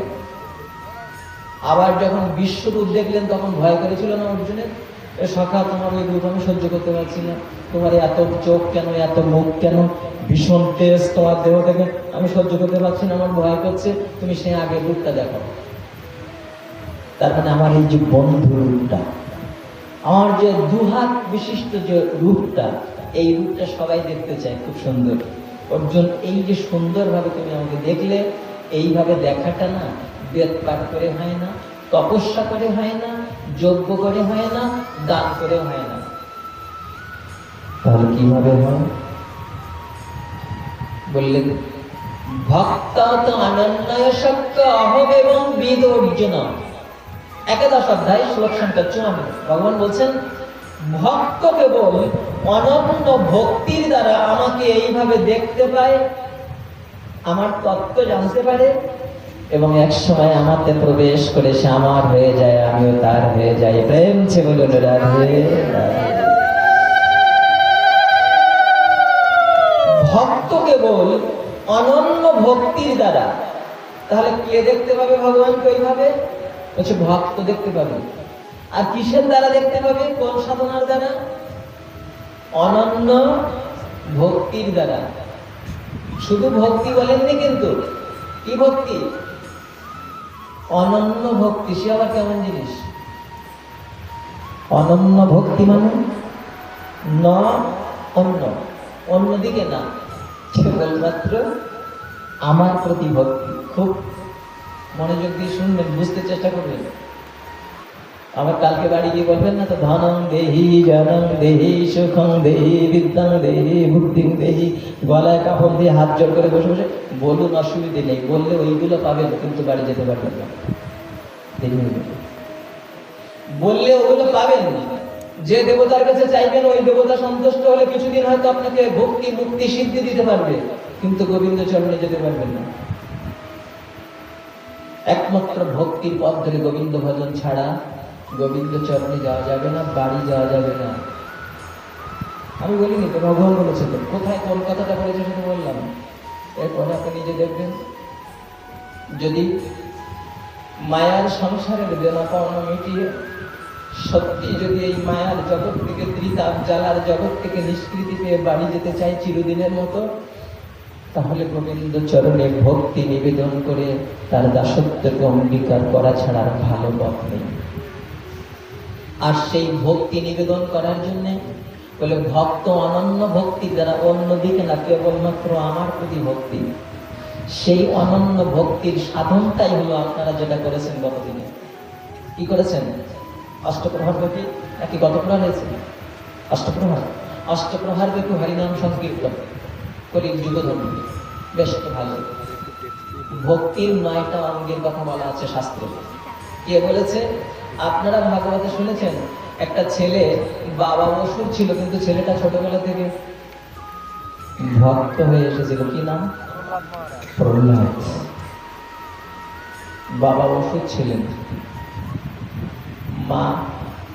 মায়ের প্রতি ভক্তি ছিল, পায়াধন। ওই মায়ের পেটের থেকে তার কৃষ্ণ ভক্তির সংস্কার হয়ে এসেছিল। কিসের দ্বারা হলো এটা? ছেলেটা যখন মায়ের পেটে ছিল, তখন মা সাধুর মুখে হরিনাম হরি কথা শুনেছিলেন। তার থেকে পেটের ছেলেটা ভক্ত হলো। আর ওই ভক্ত যখন বাবা পড়তে দিয়েছিলেন গুরুর তলে, গুরুকে বলে দিয়েছিলেন যে আমার ছেলেকে সব শিখাবে, কেবল একটা জিনিস শিখাবে না, আমার শত্রু ভগবানের নাম যেন না শেখে। আমরা নিজের কাছে জিজ্ঞাসা করি যে এইরকম অভিভাবক আমরা কেউ হচ্ছি না তো? আমার সন্তানকে মানুষ করতে চাই আমরা সবাই, আমাদের সন্তান মানুষ করতে চাই, অনেক লেখাপড়া শিখবে, আদর্শ মানুষ হবে, এটা সবাই চায়, সব পিতামাতা চায়। কিন্তু সেই সঙ্গে সঙ্গে আমি যেদিন এই জগৎ থেকে শেষ বিদায় নেব, সেই দিন আমার ছেলেটা যদি আমার মাথার পাশে বসে একটু হরিনাম করতে না পারে, তাহলে শিক্ষাটা কি পূর্ণ হলো? অর্থ উপার্জনের বিদ্যাটা সে ভালো করে শিখলো, বিশ্ববিদ্যালয়ের সার্টিফিকেট লাভ করলো, আমার মাথার পাশে বসে সে যদি একটু গীতা পাঠ করতে না পারে, তার শিক্ষাটা কি সম্পূর্ণ হলো? আপনি নিজের কাছে জিজ্ঞাসা করুন, আমি কি সেই হিরণ্যকশিপুরের মতো অভিভাবক হয়ে গেলাম কিনা? যার যার অবস্থান থেকে একটু জিজ্ঞাসা করি, নিজের কাছে উত্তরটা মেলাতে চেষ্টা করি। 1000 বছরের পরমাই নিয়ে এখানে কেউ আসেনি। ছুটির ঘন্টাটা, বিদায়ের ঘন্টাটা কখন বাজবে কেউ জানে না। ধর্মের নামে অনেক কিছু করছি, কিন্তু আমার কল্যাণের পথটা কতটুকু প্রশস্ত হচ্ছে? এই নামযোগ্য হওয়ার আগের জীবন আর পরের জীবনের মধ্যে পার্থক্য কতটা হলো? নিজে বিচার করে দেখেছেন? ভেবে দেখেছেন যে এখানে এই গ্রামের প্রতিবেশীরা, পাড়া প্রতিবেশীরা, গ্রামবাসীরা সবাই মিলে কত কষ্ট করে, কত শ্রম দিয়ে, কত ভক্তি সাধনা নিয়ে একটা বছরের একটা কাঙ্ক্ষিত যজ্ঞ আপনারা সম্পন্ন করালেন। একবারও ভেবে দেখেছেন যে যোগ্যটা হওয়ার আগে আমার জীবনটা কেমন ছিল, আর যোগ্য হওয়ার পরে আমার জীবনটা কেমন হলো? কতটুকু পরিবর্তন হয়েছে আমার আধ্যাত্মিকতায়, আমার কৃষ্ণ ভক্তির চেতনায় কতটুকু পরিবর্তন এসেছে? আমি এই যোগ্য হওয়ার আগে আমার দশা কি ছিল, আর যোগ্য হওয়ার পরে আমার মনুষ্য সত্তার কতটা পরিবর্তন হয়েছে, এটা ভেবে দেখেছেন একবারও? ওই যে পড়াশোনার পরে পরীক্ষা হলে একটু মূল্যায়ন হয় যে কতটা অগ্রগতি হলো। আপনি একটু মূল্যায়ন করুন নিজে নিজে, যে নাম যোগ্যতা হলো, এটা তো আমার একটা ভজন বা একটা সাধন। সবাই মিলে অর্থ দিয়েছেন, শ্রম দিয়েছেন, সময় দিয়েছেন, এখানে ভক্তি ভরে নাম শ্রবণ করেছেন, কিন্তু একটু পরীক্ষা নিয়ে দেখুন নিজে নিজে যে নাম যোগ্য হওয়ার আগে আমার কি ছিল, আর নাম যোগ্য হওয়ার পরে আমার জীবনে কি পরিবর্তন আসলো। বিচার করে দেখুন নিজে নিজে।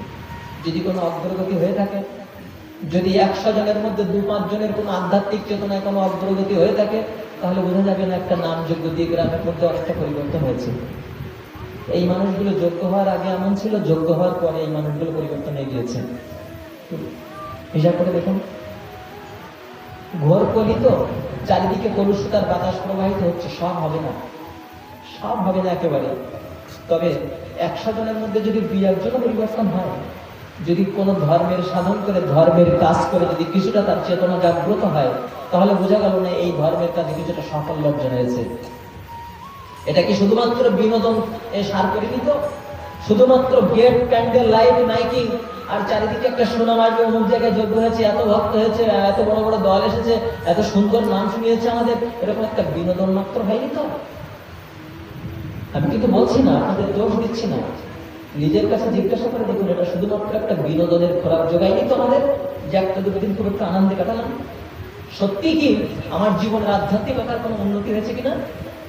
আমি যোগ্য হওয়ার আগে এটা করতাম না, যোগ্য হওয়ার পর থেকে আমি এটা করি। আমি রাধা মাধবের এই সেবাটা দিই, আমি হরিনাম জপ করি, আমি নামের মহিমা বুঝতে পেরে আমার জীবনে আমি সেটা প্রতিফলন ঘটাতে চেষ্টা করেছি। এমন কিছু হয়েছে কি?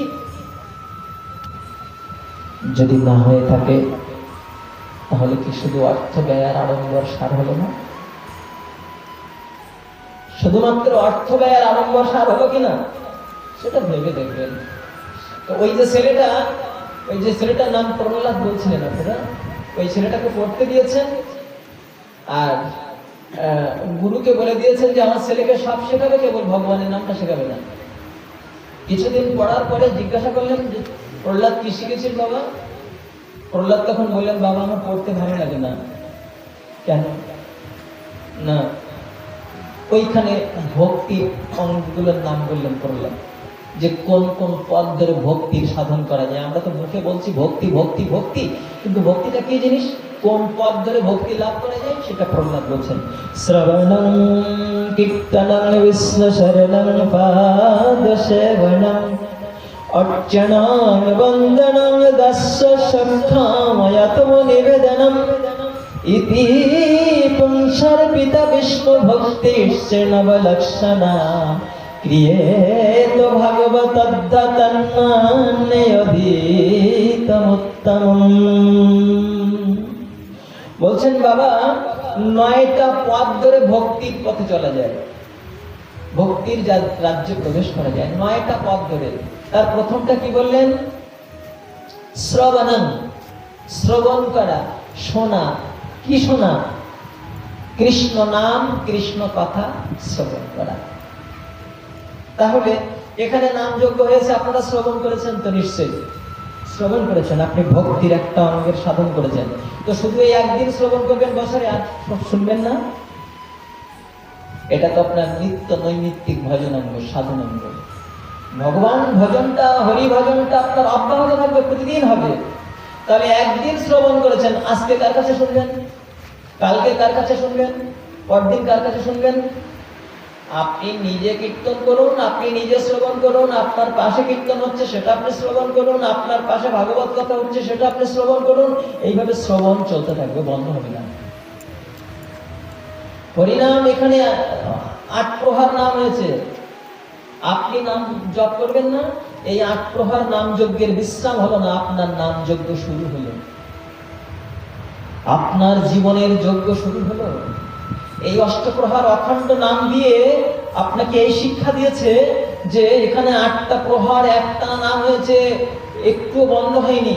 অখণ্ড নাম জপের যে একটা মাহাত্ম্য আছে, সেটাই যোগ করেই আপনাদের এই উপলব্ধিটা আসবে যে অখণ্ড নামের যেমন একটা মহিমা আছে, আপনার জীবনের যজ্ঞটাও অখণ্ড চলতে থাকবে, প্রতিদিন চলতে থাকবে, সংখ্যা রেখে নামটা চলতে থাকবে। আপনার জীবনের শেষ মুহূর্ত বিদায় নেওয়ার আগ পর্যন্ত এই যজ্ঞ বন্ধ হবে না, এই যজ্ঞ চলতে থাকবে। খেতে শুতে এই নাম আপনার জিহ্বায় উচ্চারিত হবে।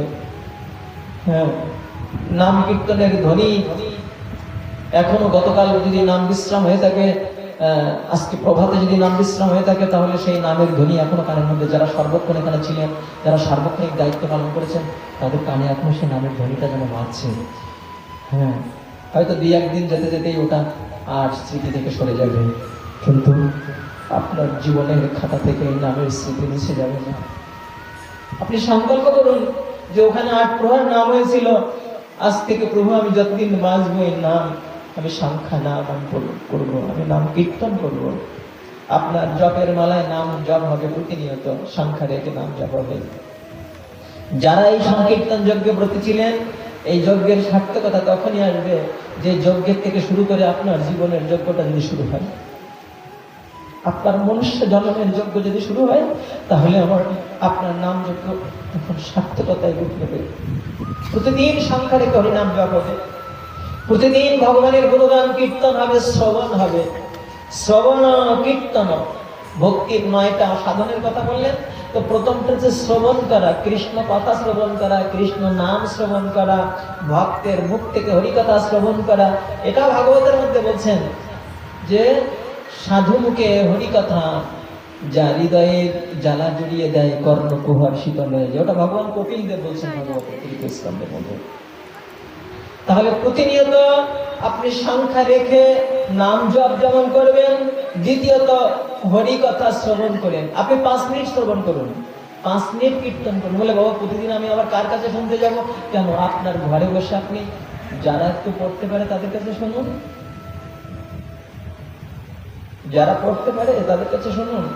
মাথার ঘাম পায়ে ফেলে আপনার সন্তানকে লেখাপড়া শিখিয়েছেন, একটু বলুন না যে বাবা গীতার থেকে একটা শ্লোক একটু পড়ে অর্থটা পড়ে আমাকে শোনে না বাবা, 5টা মিনিট একটা শ্লোক আপনি শ্রবণ করুন, তবু তো ভক্তির একটা অঙ্গের সাধন হলো আপনার।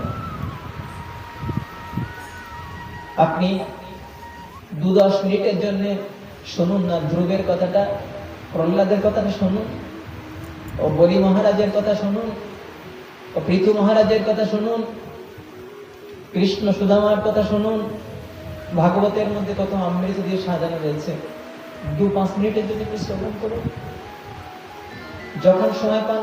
যেদিন খুব ব্যস্ত থাকেন, খুব কর্মতৎপরতা, ঠিক আছে 2-1 দিন নয় বাদ গেল, কিন্তু বেশিরভাগ সময় আপনার ভজন অঙ্গের মধ্যে গুলো থাকবে। তো শ্রবণ কীর্তন স্মরণ, অর্থাৎ তার স্মরণ করা, মনের মধ্যে স্মরণ হবে। এগুলো ভক্তির অঙ্গ, ভক্তির 9টা অঙ্গ, এক অঙ্গ সাধে কেউ সাধে বহু অঙ্গ। আপনি স্মরণ করবেন, মনে মনে স্মরণ হবে। খেতে শুতে ঘুমাতে ভগবানের লীলা স্মরণ হবে। ভাগবতের মধ্যে যে কথাগুলো আপনারা শোনেন না, ওই কথাগুলো আপনার স্মরণ হবে। তারপরে অর্চন বন্দন দাস্য সখ্য আত্মনিবেদন। আত্মনিবেদন শেষেরটা হচ্ছে আত্মনিবেদন। ভগবানের সেবায় জল দিলাম, তুলসী দিলাম, ফল দিলাম, মিষ্টি দিলাম, ওগুলো আবার নিবেদন করলাম। বলে নিজেকে তো নিবেদন করিনি। আত্মনিবেদন মানে কি? নিজেকে নিবেদন করা। ভগবানকে ফল জল নিবেদন করলাম, কোনদিন নিজেকে নিবেদন করে বলেছি যে গোবিন্দ আজ থেকে তোমার হয়ে গেলাম? শেষেরটা ভক্তির শেষ অঙ্গটা হচ্ছে আত্মনিবেদন, অর্থাৎ নিজেকে নিবেদন করে যা গোবিন্দ চরণে, প্রভু আমার দেহ, আমার রূপ যৌবন, আমার সবকিছু তোমার চরণে সমর্পণ করলাম, আজ থেকে তোমার হয়ে গেল। এই বলে নিজের সর্বস্ব সত্তাকে গোবিন্দ চরণে আহুতি দেওয়ার নামই তো আত্মনিবেদন। এটা ভক্তির শেষ অঙ্গ। পাচ্ছি না বলে বাবা, পাচ্ছি না, সংসারের মধ্যে অনেক বাধ্যবাধকতা, অনেক কর্মের দায়িত্ব, ছেলে মেয়ে মানুষ করতে হবে, পাচ্ছি না। বেশ, পাচ্ছেন না তাতে আপনার দোষ না, আমিও পাচ্ছি না, শতভাগের এক ভাগও আমি পাচ্ছি না, আমি তার জন্য দোষ দিচ্ছি না, কিন্তু পারার জন্য কি একটু চেষ্টা করা উচিত না? এই ভক্তির অঙ্গের সাধন করা, যে সাধনটা করলে আমি বাড়ি চলে যাব গোবিন্দ চরণে, এই সাধনটা করার জন্য একটু চেষ্টা না করা কি দোষ নয়? একটু চেষ্টা করেছি কোনোদিন যে কিছু করতে পারি কিনা? যার যার অবস্থান থেকে আপনি যেখানে আছেন, আপনার সংসারের কর্তব্য কর্মের মধ্যে থেকে 2-10 মিনিটের জন্য আপনি একটু চেষ্টা করতে পারেন তো, যে ভগবানকে পাওয়ার জন্য, ভগবানের চরণে ফিরে যাওয়ার জন্য, চিরদিনের ঠিকানার বাড়িতে যাওয়ার জন্য আমি আজ কি করলাম, কি করেছে, আজ কতটুকু কি করেছে? যদি বলেন না, ওই তো বাড়ি প্রতিদিন পূজা দেই, আমি লক্ষ্মী পূজা করি, আমি কালী পূজা করি, আমি বড় ঠাকুরের ঘট বসিয়ে রেখেছি ঘরে, আমি পূজা করি, ওইগুলো করেন তো ভালো করে ভেবে দেখবেন, নিজের কাছে জিজ্ঞাসা করবে দেখবেন, আপনি মা লক্ষ্মীর পূজা করেন ধান টাকা পাবেন তাই, ওকে ভগবান পাওয়ার জন্য করেন দেখেন। মা লক্ষ্মীর পূজা করছেন আপনি খুব সমাদর করে, প্রতি বৃহস্পতিবারে মা লক্ষ্মীর চরণে ফুল দিচ্ছেন, মালা গেঁথে তাকে পড়াচ্ছেন, মা লক্ষ্মীকে খুব কাতরে ডাকছেন, চোখের জল ফেলছেন, উদ্দেশ্য কি? উদ্দেশ্য খুব কষ্টে আছি, অভাবে আছি, মা তুমি আমাকে একটু অর্থ সম্পদ দেওয়ার জন্য, একটু সংসারটা সুখে চলে, তাহলে ওর পিছনে একটা স্বার্থ আছে। আমি গোবিন্দ বাবু বলে তো তা করিনি। যত দেবতার পুজো পার্বণ করেছি সব ওই উদ্দেশ্য, একটা না একটা কিছু পাবো তাই। ওর মধ্যে রয়েছে আমার ক্ষুদ্র স্বার্থ লুকিয়ে, এই দেহটাকে কি করে সুখে রাখবো, আর এই দেহের সাথে যাদের সম্বন্ধ আছে তাদের কি করে সুখে রাখবো। একবারও মুখে বলিনি যে প্রভু আমার কর্মফল আমাকে ভোগ করতে দাও। কত জন্মে কত অন্যায় করেছি, কত অপরাধ করেছি, তার তো ঠিক নেই। যদি আমার কপালে কষ্ট থেকে থাকে, কষ্ট তুমি আমাকে দাও, তবে মেনে নেওয়ার শক্তি দাও, তোমার চরণ ছাড়া যেন আমাকে করে দিও না। আমি যেন তোমাকে ভালোবাসতে পারি, আমি যেন তোমাকে ভক্তির পথ ধরে ভক্তির আসনে তোমাকে বসাতে পারি। এই কথাটা অন্তর থেকে বলেছি কিনা নিজের কাছে জিজ্ঞাসা করবেন, অন্তর থেকে এটা বলেছি কিনা নিজের কাছে জিজ্ঞাসা করবেন। আমরা সনাতন ধর্মের মানুষ ধর্মের নানা প্রকারের অঙ্গের সাধন করছি, পূজা পার্বণ উৎসব আড়ম্বর, 12 মাসে 13 পার্বণ বন্ধ নেই, চলতেই আছে একটা না। কিন্তু এর বিনিময়ে আমি কি পাবো, এইটা নিয়ে মত বিনিময়ের সুযোগ আমাদের খুব কম হয়। এইটা করে আমি কি পাবো? স্বর্গে যদি যাই তো আবার আসতে হবে, নরকে গেলেও আসতে হবে। যতদিন বাড়ি যেতে না পারবো সেই পথে যাওয়ার জন্য কি করেছি বলুন না একবার। শুধু নাম যজ্ঞে নাম শ্রবণ করেছেন আপনারা, কীর্তন তো গতকাল করার সুযোগ পাননি, তো সব সংকীর্তন দল যারা ছিল তারাই করেছেন। আপনাদের মুখ থেকে আমার একটু কীর্তন শুনতে ইচ্ছে হচ্ছে, বলুন না সবাই, হরে কৃষ্ণ কৃষ্ণ কৃষ্ণ হরে হরে, হরে রাম রাম রাম হরে হরে, হরে কৃষ্ণ হরে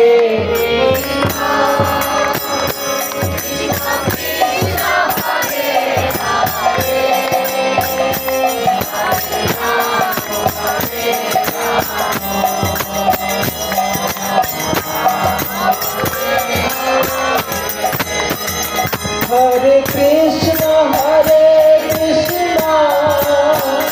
कृष्ण कृष्ण हरे हरे, हरे राम राम राम हरे हरे, हरे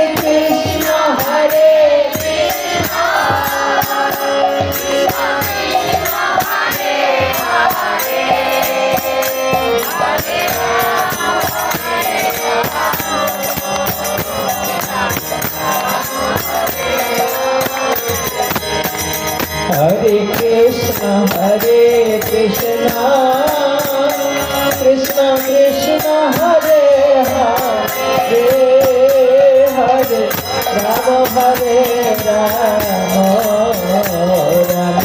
राम हरे हरे, हरे Hare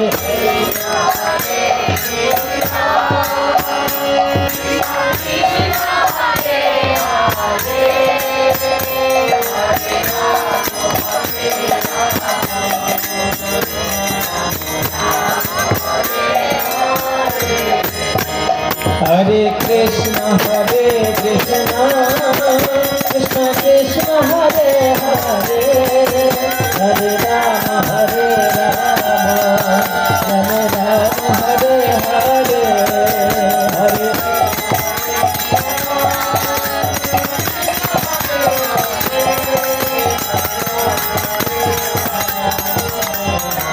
राम राम हरे हरे प्रेम से बोलो राधे राधे जय जय श्री राधे ধন্য হলাম আপনাদের সবার মুখ থেকে একবারের জন্য নাম শ্রবণ করে। এই নাম মহিমা নিয়ে শ্রীমদ্ ভাগবতে একটি উপাখ্যান বর্ণিত হয়েছে, কিঞ্চিত আস্বাদন করে পাঠা বিশ্রাম, যেটা হচ্ছে অজামিল উপাখ্যান। ভাগবতের মধ্যে এই নামের মাহাত্ম্য দিয়েই অজামিল উপাখ্যানটা। অজামিল তিনি একজন ব্রাহ্মণ ছিলেন কান্যকুব্জ দেশে। ছোটবেলা থেকে অনেক ধর্মের সাধন করেছিলেন, বাবা মার সেবা যত্ন করেছেন, বেদ পাঠ করেছেন, শাস্ত্র অধ্যয়ন করেছেন। কিন্তু মাঝ বয়সে গিয়ে মতিভ্রম হলো সঙ্গ দোষে। দেখুন, ওই ধর্ম আচরণকারী মানুষও কিন্তু সঙ্গ দোষে বিপদে চলে যেতে পারে। হ্যাঁ, অনেক ধর্ম করেছেন, অনেক শাস্ত্রের অনুশীলন করেছেন, কিন্তু সঙ্গটা যদি কুসঙ্গ হয় তাহলে কিন্তু যে কোনো সময় বিপদে চলে যাওয়া যায়। এই সঙ্গের এত প্রভাব। অজামিল সঙ্গ দোষে পড়ে একজন বেশ্যা রমণীতে আসক্ত হলেন। হ্যাঁ, দারুণ প্রকৃতি হারে মুনির অভিমন, দুর্বার ইন্দ্রিয় করে বিষয় গ্রহণ। দারুণ প্রকৃতি মুনি ঋষির মনকে পর্যন্ত হরণ করে। কথাটা চৈতন্য চরিতামৃতে বলছেন, কেমন জানেন? বলছেন আমাদের ইন্দ্রিয়গুলো এত চঞ্চল। এখানে আমার ভক্তিমতী মায়েরা রয়েছেন। ঠিক শাস্ত্রে এইভাবে বর্ণনা করা হয়েছে যে দারুণ প্রকৃতি হারে মরিকবি মন, দুর্বার ইন্দ্রিয় করে বিষয় গ্রহণ, মুনি ঋষির মন পর্যন্ত চলে যায়, ওই বিষয়ের প্রতি ধাবিত হয়। দারুণ প্রকৃতি মানে কাঠের তৈরি নারী মূর্তি। একটা রমণীর মূর্তি যদি কাঠ দিয়ে তৈরি করা হয়, ওই কাঠের তৈরি নারী মূর্তিটা মুনি ঋষির মনকে পর্যন্ত তলিয়ে দিতে পারে। দুর্বার ইন্দ্রিয় করে বিষয় গ্রহণ। এখানে আমি সাধুর মতো পোশাক পরে বসে আছি, কিন্তু কখন আমার ইন্দ্রিয়গুলো, আমার চোখ, আমার কান, আমার ইন্দ্রিয়গুলো কখন কোন পাপের রাজ্যে চলে যাচ্ছে তো দেখা যায় না। আজকে মহাপ্রভুর যে নাম সংকীর্তন, মহাপ্রভু যেভাবে নাম সংকীর্তন করেছিলেন, যে নাম কীর্তন প্রচার করেছিলেন, তার থেকে আজকে কিছুটা পরিবর্তন হয়েছে। আপনি লক্ষ্য করবেন, যারা বৃন্দাবনে গিয়েছেন, নবদ্বীপে গিয়েছেন, মায়াপুরে গিয়েছেন, ওখানে কিন্তু নাম যজ্ঞ হচ্ছে। কেমন জানেন? 2-4 জন বসে বসে নাম কীর্তন করছে হাততালি দিয়ে দিয়ে, বা দিয়ে একটা যন্ত্রপাতি আছে সেখানে, তারা নাম কীর্তন করছে। তারা চলে যাওয়ার আগে আবার 2-5 জন আসছে, হয়তো 1-2 জন বসে বসে নাম কীর্তন করছে। আবার তারা চলে যাওয়ার আগে আবার 2 জন আসছে বা 5 জন আসছে, এসে নাম কীর্তন করছে। কেমন জানেন? হরে কৃষ্ণ কৃষ্ণ কৃষ্ণ হরে হরে, হরে রাম রাম রাম হরে হরে। ওই শুধু নামটা ধরে রেখেছে। ওখানে কিন্তু এত ভক্ত সমাবেশ হচ্ছে না, নাম হচ্ছে, কিন্তু অষ্টপ্রহর নাম হচ্ছে, নাম বন্ধ হচ্ছে না, এক এক করে নামটা ধরে রেখেছে। ভালোভাবে লক্ষ্য করি, আমাদের নাম যোগ্য অনুষ্ঠানে অনেক তরুণ, কিশোর, যুবক, যুবতী, ছেলে মেয়েরা আসে।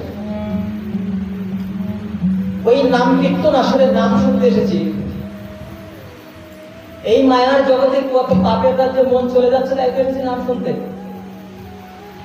নাম শুনতে এসে এমন কোন দৃশ্য যদি আমার চোখে পড়ে যেটা আমার মনটাকে টলিয়ে দিতে পারে, আমার মনটা চঞ্চল করে দিতে পারে, বলুন তো সেটা ভালো করতে গিয়ে বন্ধ হয়ে গেল না? এসেছি তো নাম শুনতে, এসেছি মায়ার বন্ধন কাটাতে। সেখানে এসে যদি মায়ার জড়াজড়িটা আরো বেশি করে হয়ে যায়, নিজের কাছে জিজ্ঞাসা করুন, সেখানে এসে যদি ওই মায়ার জড়াজড়িটা আরো বেশি করে হয়ে যায়, তাহলে ভালো করতে গিয়ে তো বন্ধ হয়ে গেল। নামযজ্ঞের পবিত্রতা রক্ষা করার জন্য, নামযজ্ঞের শুদ্ধতা রক্ষা করার জন্য বিনীত নিবেদন জানাবার হতে চলবে। সেখানে যেন শুদ্ধতা আসে, কোনো প্রকার বিরূপ চিন্তা যেন মনে আসার সুযোগ না থাকে, এমনভাবে আমরা যজ্ঞটা যেন সাজাতে পারি। কোনো প্রকার মন চঞ্চল যেত না হয়, এই কলির জীব তো মনের মধ্যে চঞ্চলতা আসবে। শাস্ত্রে বলছে যে মুনি ঋষির মনকে পর্যন্ত টলিয়ে দিতে পারে। একটা কাঠের গায়ে যদি একটা রঙের বসন জড়ানো থাকে, ওটা মুনি ঋষির মনকে পর্যন্ত টলিয়ে দিতে পারে। বিশ্বামিত্র মুনি তপস্যা করছিলেন, মেনকা অপ্সরা এসেছেন সামনে, বিশ্বামিত্র মুনির তপস্যা ভেঙে গেল। তপস্যা ভেঙে গেল, ওই অপ্সরার প্রতি আকৃষ্ট হয়ে গেলেন। সৌভরী মুনি জলের মধ্যে বসে তপস্যা করছিলেন, হঠাৎ করে লক্ষ্য করলো ওই জলের মধ্যে মাছেরা স্ত্রী পুত্র নিয়ে বেশ সুন্দরভাবে কেমন মিলেমিশে বেড়াচ্ছে। সেটা দেখে সৌভরী মুনির মন চঞ্চল হয়ে গেল, বা ওরা তো বেশ ভালো সংসার করে বেড়াচ্ছে, আমি কেন এই বসে বসে শুষ্ক তপস্যা করছি। ভেঙে গেল তপস্যা। মান্ধা তার 50টা কন্যাকে বিয়ে করে ঘর সংসার পাতিয়ে বসলেন। জগতে এমন কত প্রধান রয়েছে। যারা ভজনে ডুবে রয়েছেন, দেখবেন বৃন্দাবনে যেমন নবদ্বীপে মায়াপুরে যারা ভজনে ডুবে রয়েছে না, দেখলে মনে হবে পাগল, বাইরের থেকে দেখলে মনে হবে পাগল, কিন্তু তারা ভজনে ডুবে রয়েছে। দেহ জ্ঞান পর্যন্ত হারিয়ে ফেলেছেন, একটা ভালো বসন পর্যন্ত পড়েন না, জীর্ণ বসন হাঁটুর উপর পর্যন্ত কোন রকমের লজ্জা নিবারণের জন্য দশাকে মেনে নিয়েছেন, যাতে ভজনের কোনো ত্রুটি না হয়, ভজনের কোনো ক্ষতি না হয়। আমরা আমাদের সমস্ত ধর্মীয় অনুষ্ঠানগুলো এই রাজসিক তামসিক ভাবের দিকে না নিয়ে সাত্ত্বিক ভাবের দিকে কি করে নিয়ে যেতে পারি সেটা লক্ষ্য করবেন। সেটা একটু ভাববেন আপনারা, যে কি করে আমাদের সমস্ত ধর্মীয় অনুষ্ঠানগুলো শুদ্ধ সাত্ত্বিক ভাবের দিকে যায়। মনটাকে ওই মায়ার রাজ্য থেকে ভগবত চন্দ্রের দিকে নিয়ে যাবো বলে এসেছি নাম জপে নাম শুনতে। সেখানে এসে সত্যি কি মনের মধ্যে আমি গোবিন্দ চরণ চিন্তাটা ধরে রাখতে পেরেছি, নাকি ওখানে আবার কোনো কামিনী কাঞ্চনের চিন্তা মনের মধ্যে কল্পনা করছে কিনা। ভাগবত আসলে এসে, নামের আসলে এসে কোনো কামিনী কাঞ্চনের চিন্তা মনের মধ্যে আবার দোলা দিচ্ছে না তো, অপরাধ হয়ে যাবে, নাম অপরাধ হয়ে যাবে। বলে ওর থেকে এই রামকৃষ্ণ ঠাকুরের একটা কথা আছে যে, ওরে ঠাকুর ঘরে বসে বিষয় চিন্তা করার থেকে তুই কর্মের মধ্যে গিয়ে ভগবানের চিন্তা কর। তো নামের আসলে এসে বা ধর্মের আসলে এসে ওই কামিনী কাঞ্চনের চিন্তা করার থেকে কর্মের মধ্যে থেকে ভগবানকে স্মরণ করা হয়েছিল। আমি কিন্তু আপনাদের দোষ দিয়ে কিছু বলছি না, বলার উদ্দেশ্য না, শুধু দাবি করবো ধর্মের অনুষ্ঠানগুলো যেন আমরা শুদ্ধ সাত্ত্বিক ভাবের দিকে নিয়ে যেতে পারি। বরবর ওই অজামিল সঙ্গের প্রভাবে একটা বেশ্যার অমৃতে আসক্ত হয়ে গেলেন। তিনি অনেক ধর্ম জানতেন, অনেক শাস্ত্র জানতেন, বেশ্যার অমৃতে আসক্ত হলেন। আর যখন আসক্ত হলেন, ওই চিন্তা বারবার মনের মধ্যে তোলপাড় করতে লাগলো। এক পর্যায়ে চঞ্চল ইন্দ্রিয়কে তিনি দমন করতে পারলেন না। আমরা যখন কোনো কুকাজ করি, কোনো কুপথে যাই, তখন আগে মনের মধ্যে কিন্তু এটা ভাবি, চোখে এই দৃশ্যগুলো ভেসে ওঠে, তারপরে সেই পথে আমরা ধাবিত হই। এই জন্য মনের চিন্তার রাজ্যটা যদি ভগবত সেবামুখী না হয়, যদি ভগবানের চরণে চোখের জল ফেলে যদি তাকে ডাকতে না পারি,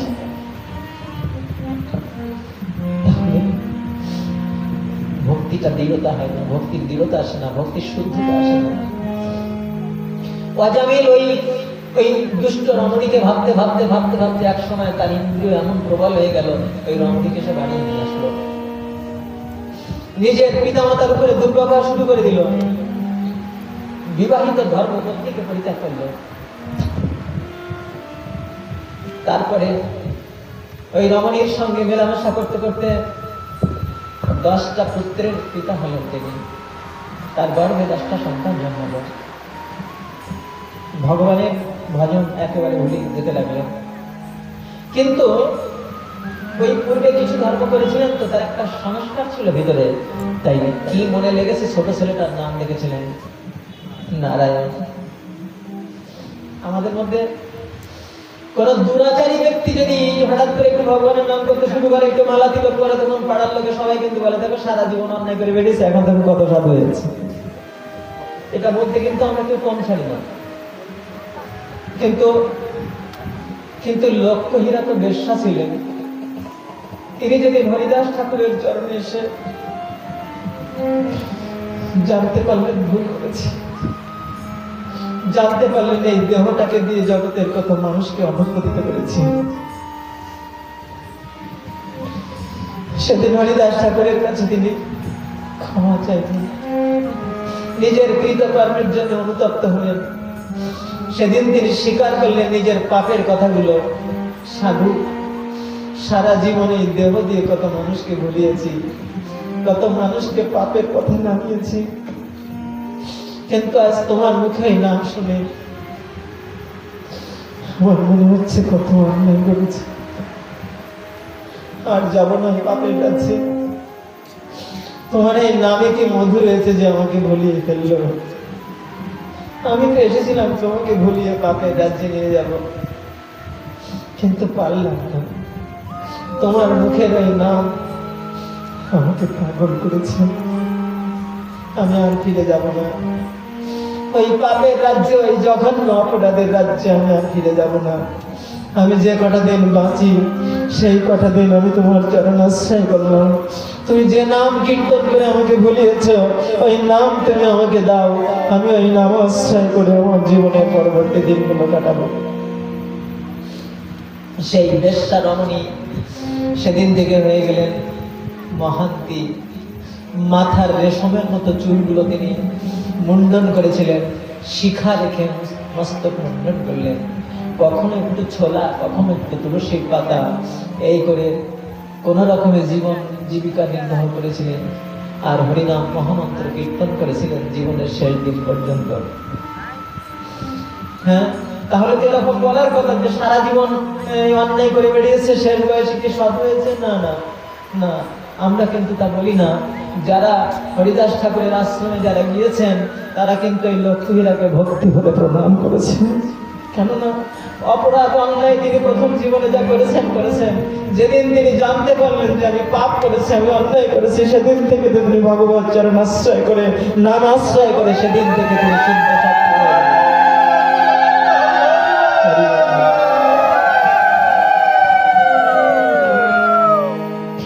পতিত পাবন ঠাকুর আমার শ্রীমন মহাপ্রভু পতিত উদ্ধারের জন্য নাম আনলেন। এই নাম যদি পতিতকে উদ্ধার করতে না পারবে, তাহলে তার পতিত পাবন নাম কেন হবে? তাই পতিত অধম দুরাচারী পাপাচারী তাদের সবাইকে অনায়াসে কৃপা করতে পারে, পরম মঙ্গলের রাজ্যে নিয়ে যেতে পারে, এমন ক্ষমতা এই নামে রয়েছে। ভাগবতে বললেন জন্ম কর্তার ভাষামাপি, বললেন কোটি জন্মের পাপ পর্যন্ত প্রক্ষালন হয়ে যেতে পারে ওই নাম মন্ত্রের দ্বারা, ভগবানের অপার্থ নামের দ্বারা। অজামিল যা করেছেন করেছেন, ওই ছেলেটার নাম লিখেছেন নারায়ণ। যখন জীবনের শেষ সময় নেমে আসলো, তখন ওই পাপের ফল ঘনীভূত হয়ে এসেছে। যমদূত এসেছে মাথার কাছে, ভীষণ ভয়ে ভীত হয়ে ভাগবত বলছে, ওগো সারা জীবন তুমি ধরাকে সারা জ্ঞান করে চললে, মনে রেখো একদিন তোমার শক্তি সামর্থ্য সব হারিয়ে যাবে, চোখের পলকে তোমার সমস্ত ইন্দ্রিয়গুলো সব শিথিল হয়ে যাবে। কত ধার্মিক মানুষের তা হচ্ছে, কোন জন্মের কর্মফল কার সমস্ত রয়েছে কিন্তু জানে না।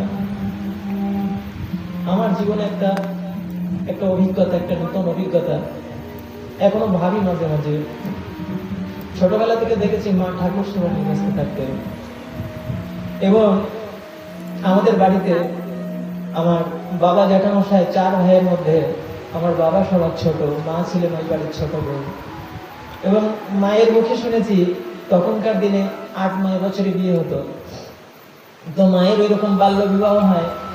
তো এই শ্বশুর বাড়িতে আসার পরে, আমাদের বাড়িতে আসার পরে আমার মায়ের থেকেই শিক্ষা নিয়ে আমার ঠাকুর দাদা, ঠাকুরমা, জ্যাঠামশাই, জেঠিমা সবাই একাদশী ব্রত পালন করতেন। ছোটবেলা থেকে কোনো ব্রত কোনোদিন মাকে বাদ দিতে দেখিনি। যত উপবাসের ব্রত সবগুলো মা পালন করতেন। ঠাকুর দাদার মুখে মহাভারত শুনতেন, নিজে পড়তে পারতেন না। ঠাকুর দাদার একনিষ্ঠ মহাভারতের শ্রোতা ছিলেন আমার মা। ঠাকুর দাদা দেহ রাখার পরে মা পড়তে পারতেন না বলে পাড়ার ছেলেরা যারা পড়তে পারতো তাদের ডেকে এনে একটু মহাভারত শুনতেন। কিন্তু এই তো কয়েকটা দিন আগেও মা অষ্টপ্রহার নাম যজ্ঞে আমার গুরুদেব দেহ রেখেছেন বলে গুরুদেব যেতে পারেননি। গোবিন্দদা অধিবাসের দিনে শুরু করে দিয়ে চলে আসছিলেন। সমস্ত সেবার দায়িত্বটা মার উপরে ছিল। 8 প্রহারে এক হাতেই তিনি সেবা দিয়েছেন, সারাটা রাত জেগে সেবা দিয়েছেন, উপবাসী থেকে সেবা দিয়েছেন। আমি বলি যে মা এত কষ্ট করতে হবে না, কিন্তু শুনে না। সমস্ত উপবাস, সমস্ত ব্রত একেবারে মরিয়া হয়ে পালন করবে। হঠাৎ করে চোখের সামনে দেখতে দেখতে মানুষটার ব্রেন স্ট্রোক হলো। ডান পাশটা অবশ হয়ে গেল।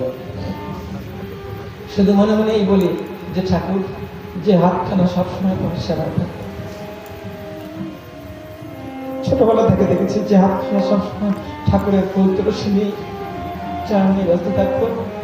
জানি না কোন জন্মের কি কর্মফল রয়েছে, জানি না আমাদের দুষ্কর্ম রয়েছে, তাই আজ সে হাতখানা নিথর হয়ে পড়ে আছে।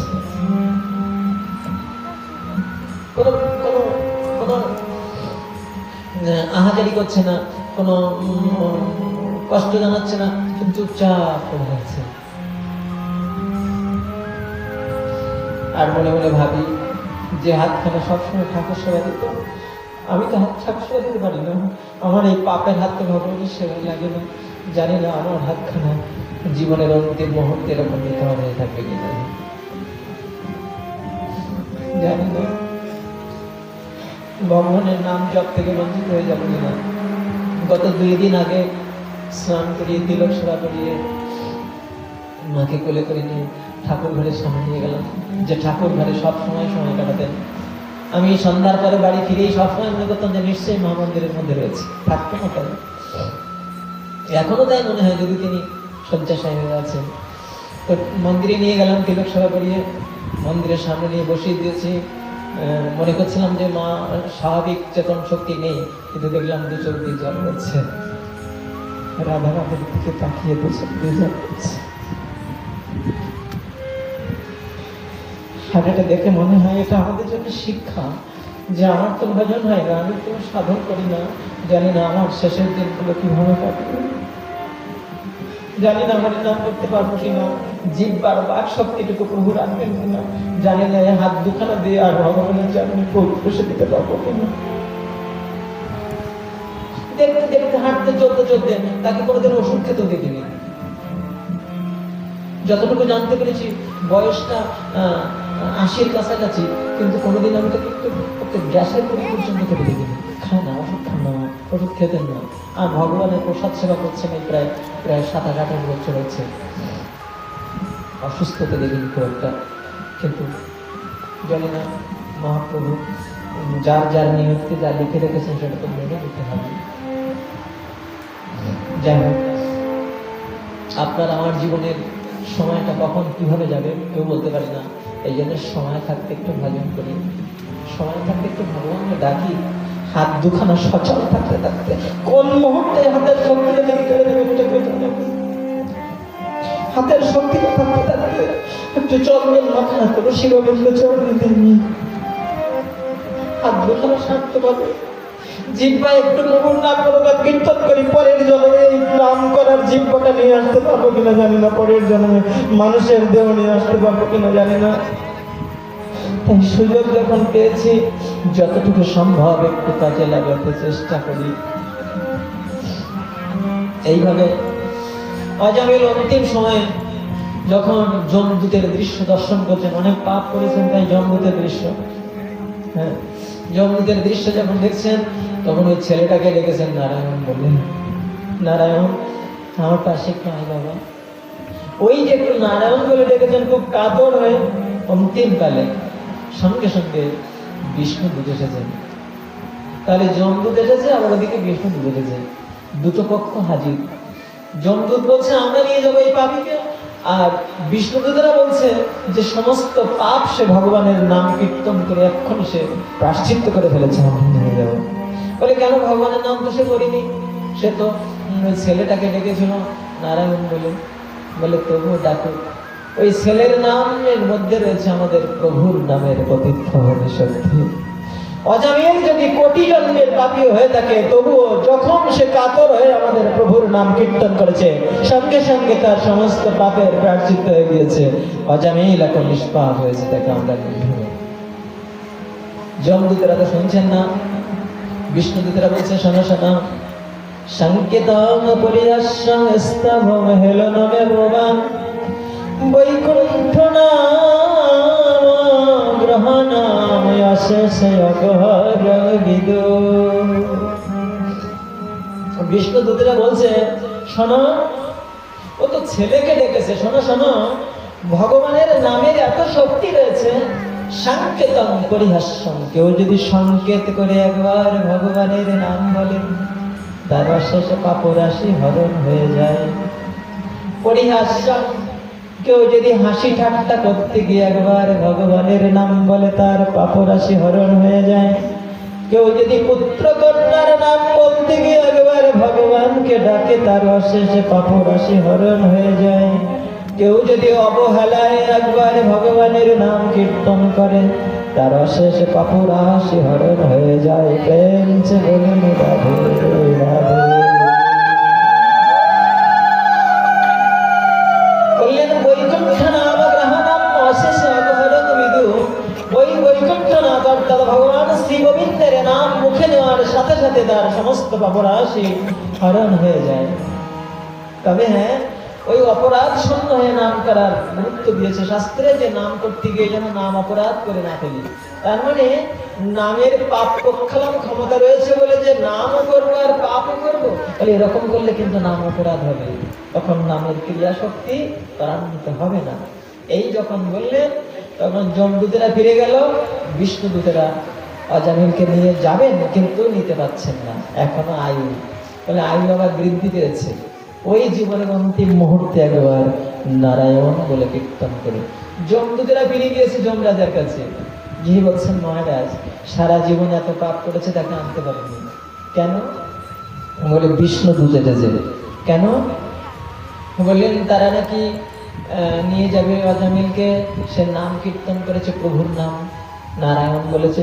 ও বলে বিষ্ণুদূত এসেছে, বলে তাদের যিনি প্রভু তিনি আমারও প্রভু। যমরাজ বলছেন যে তাদের যিনি প্রভু তিনি আমারও প্রভু। শোন, তোরা যেখানে সেখানে যাস না, কোথায় যাব এইটা বলেই কাটে বিশ্রাম। কোথায় যাব? যমদূতদেরকে বলে দিচ্ছেন তোরা কোথায় যাবি? বলে জীবান ভক্তি ভগবত গুণ নাম ধ্যান চেতস্ময় স্মরতি তচ্চরণার বৃন্দম কৃষ্ণায় নমোদি যশ্রীরকদপি তননায়ত্তম শতঃ কৃত বিষ্ণু কৃতাম। যার জিহ্বায় কখনো ভগবানের নাম গুণগান কীর্তন হয় না, তোরা সেখানে যাবি। কারা যাবে? যমদূতেরা।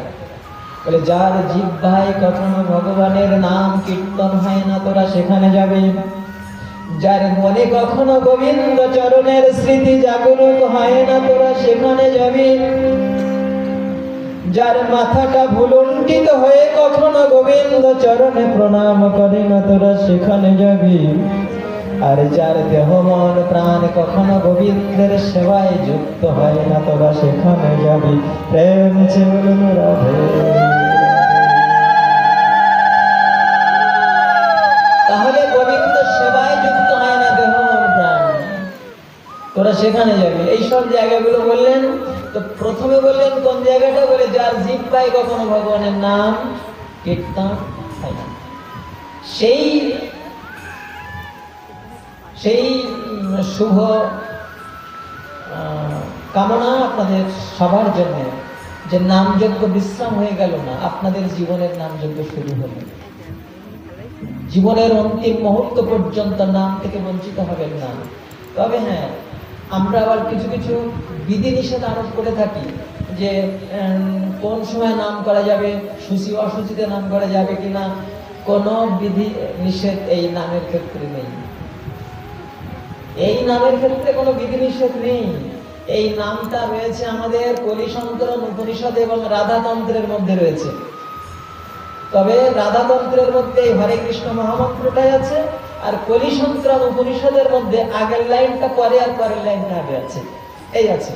কিন্তু ওই কলিসন্তরণ উপনিষদেই বলে দিয়েছেন নাস্য বিধিনীতি সূচির অসুচির বা, বললেন সূচি অসুচি কোনো অবস্থাতেই এই নামে কোনো বিধি নিষেধ নেই। এই হরিনাম কীর্তন আপনি যে কোনো অবস্থায়, যে কোনো সময়ে, যে কোনো ভাবে এই নাম কীর্তন আপনি করতে পারেন, কোনো বিধি নিষেধ নেই নামের ক্ষেত্রে। সব সময় খাইতে শুইতে সদা নাম লাগে। তাহলে যদি বাবা সারাদিন সময় না পাই, আপনি যখন শুতে যাচ্ছেন তখন যতটুকু সময় 2-5 মিনিটের জন্য হলো প্রতিনিয়ত এই নাম থেকে আপনি বিরত থাকবেন না, নাম থেকে বঞ্চিত হবেন না, এই আশাবাদ ব্যক্ত করি।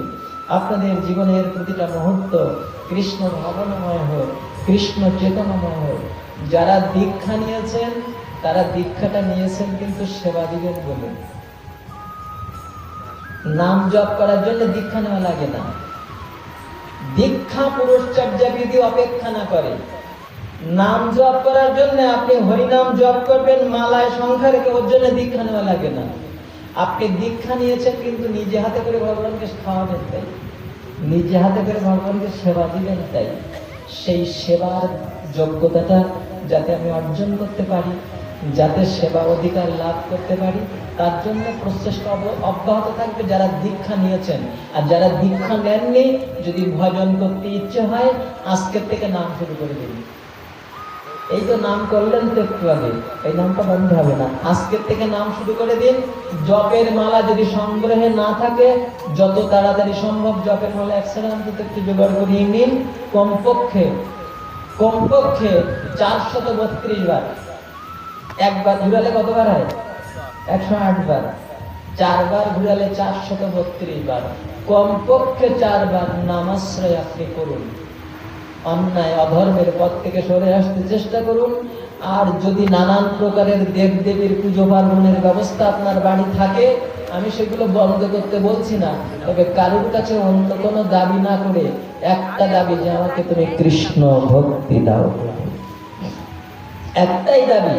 যখনই অন্য দাবি করবেন নানান প্রকারে, এই দেহের জন্য আর দেহের সাথে যাদের আত্মীয়তা আছে তাদের জন্য, যখনই অন্য দাবি করবেন সঙ্গে সঙ্গে কিন্তু আপনার পথের লাইন ঘুরে যাবে। সহজ কথায় বলছি, সঙ্গে সঙ্গে আপনার পথের গতি কিন্তু অন্যদিকে যাবে, বাড়ির দিকে যাবে না। যে কথাটা দিয়ে শুরু করছিলাম, যখনই অন্য কোনো দেবতার কাছে অন্য কিছু আপনি দাবি করবেন, তখনই আপনার পথের লাইন ঘুরে অন্যদিকে চলে যাবে, মায়ার সংসারের দিকে। একটাই দাবি থাকবে, যে প্রভু তোমার চরণ ছাড়া যেন হয়ে না যায়, কৃষ্ণ ভক্তি থেকে যেন বঞ্চিত হয়ে না যায়। একটা দাবি নিয়ে নামাশ্রয় করে ভগবত সেবার দিকে প্রতিনিয়ত ভগবানের নাম গুণগান শ্রবণ কীর্তন এই অঙ্গের সাধন করতে করতে এগিয়ে যান বাড়ির ঠিকানার দিকে। এই আশাবাদ ব্যক্ত করে আমি মহামূর্খ, এতক্ষণ কৃষ্ণ কথা বলতে গিয়ে, ভাগবত কথা বলতে গিয়ে যদি আপনাদের অন্তরে আঘাত দিয়ে কিছু বলে থাকি, তার জন্য চরণে স্পর্শ করে ক্ষমা ভিক্ষা চাইছি। আর যে নামযজ্ঞ আপনারা পবিত্র শুভ সংকল্প নিয়ে শুরু করেছিলেন, এই নামযজ্ঞ আপনাদের চলতে থাক অনন্তকাল ধরে। একদিন আমি থাকবো না, আপনি থাকবেন না, নামযজ্ঞ চলতে থাকবে। কলির জীবের কলুষতা নাশ করার জন্য হরিনাম সংকীর্তন জয়যুক্ত হোক, এই আশাবাদ ব্যক্ত করে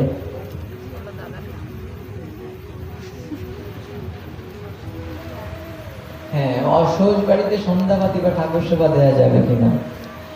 অসহজ বাড়িতে যদি তারা নিত্য সেবার সাথে যুক্ত থাকেন তাহলে সেবা বন্ধ হবে না। আর যদি নিত্য ঠাকুর সেবা দেই না, মাঝে সাঝে দেই, এক সময় বন্ধ যায়, বা ঠাকুরকে একরকম দেই আর আমি আর একরকম গ্রহণ করি, এরকম যদি হয়ে থাকে তাহলে অসহজকালীন সময় বন্ধ রাখবেন।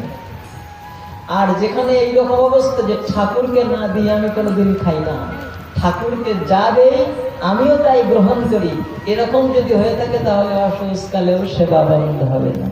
তবে হ্যাঁ, যার বাবা জন্মদাতা পিতা এবং গর্ভধারিণী মা চলে গিয়েছেন, তিনি নিজে অন্তত ঠাকুরের বিগ্রহকে স্পর্শ না করলে, একটু লোকাচার রক্ষা বলে যে বিষয়টা রয়েছে, ভগবানের বিগ্রহকে স্পর্শ করবেন না। বাড়িতে যদি অন্য কেউ থাকে তাকে দিয়ে সেবা অর্চনার কাজটা করিয়ে নেবেন। যার জন্মদাতা পিতা এবং গর্ভধারিণী মা চলে যান, তিনি অন্তত কমপক্ষে 10টা দিনের জন্য ভগবানের বিগ্রহকে স্পর্শ করবেন না এবং গর্ভ মন্দিরের ভিতরে প্রবেশ করবেন না।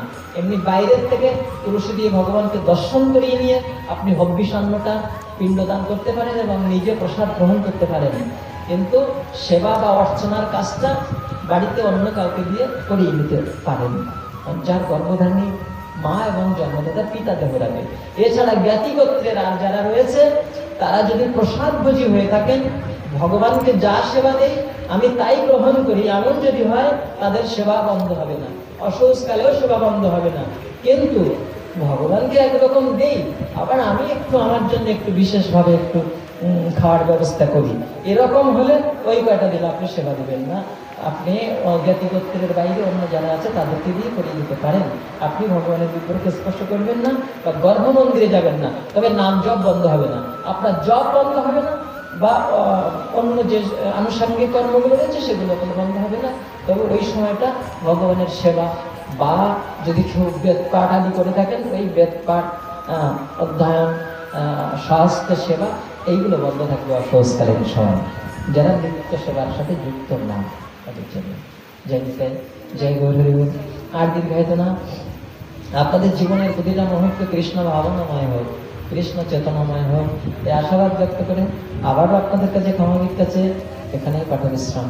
বাঞ্ছা কল্পতরুভ্যশ্চ কৃপা সিন্ধুভ্যেব চ পতিতানাং পাবনেভ্যো বৈষ্ণবেভ্যো নমো নমঃ।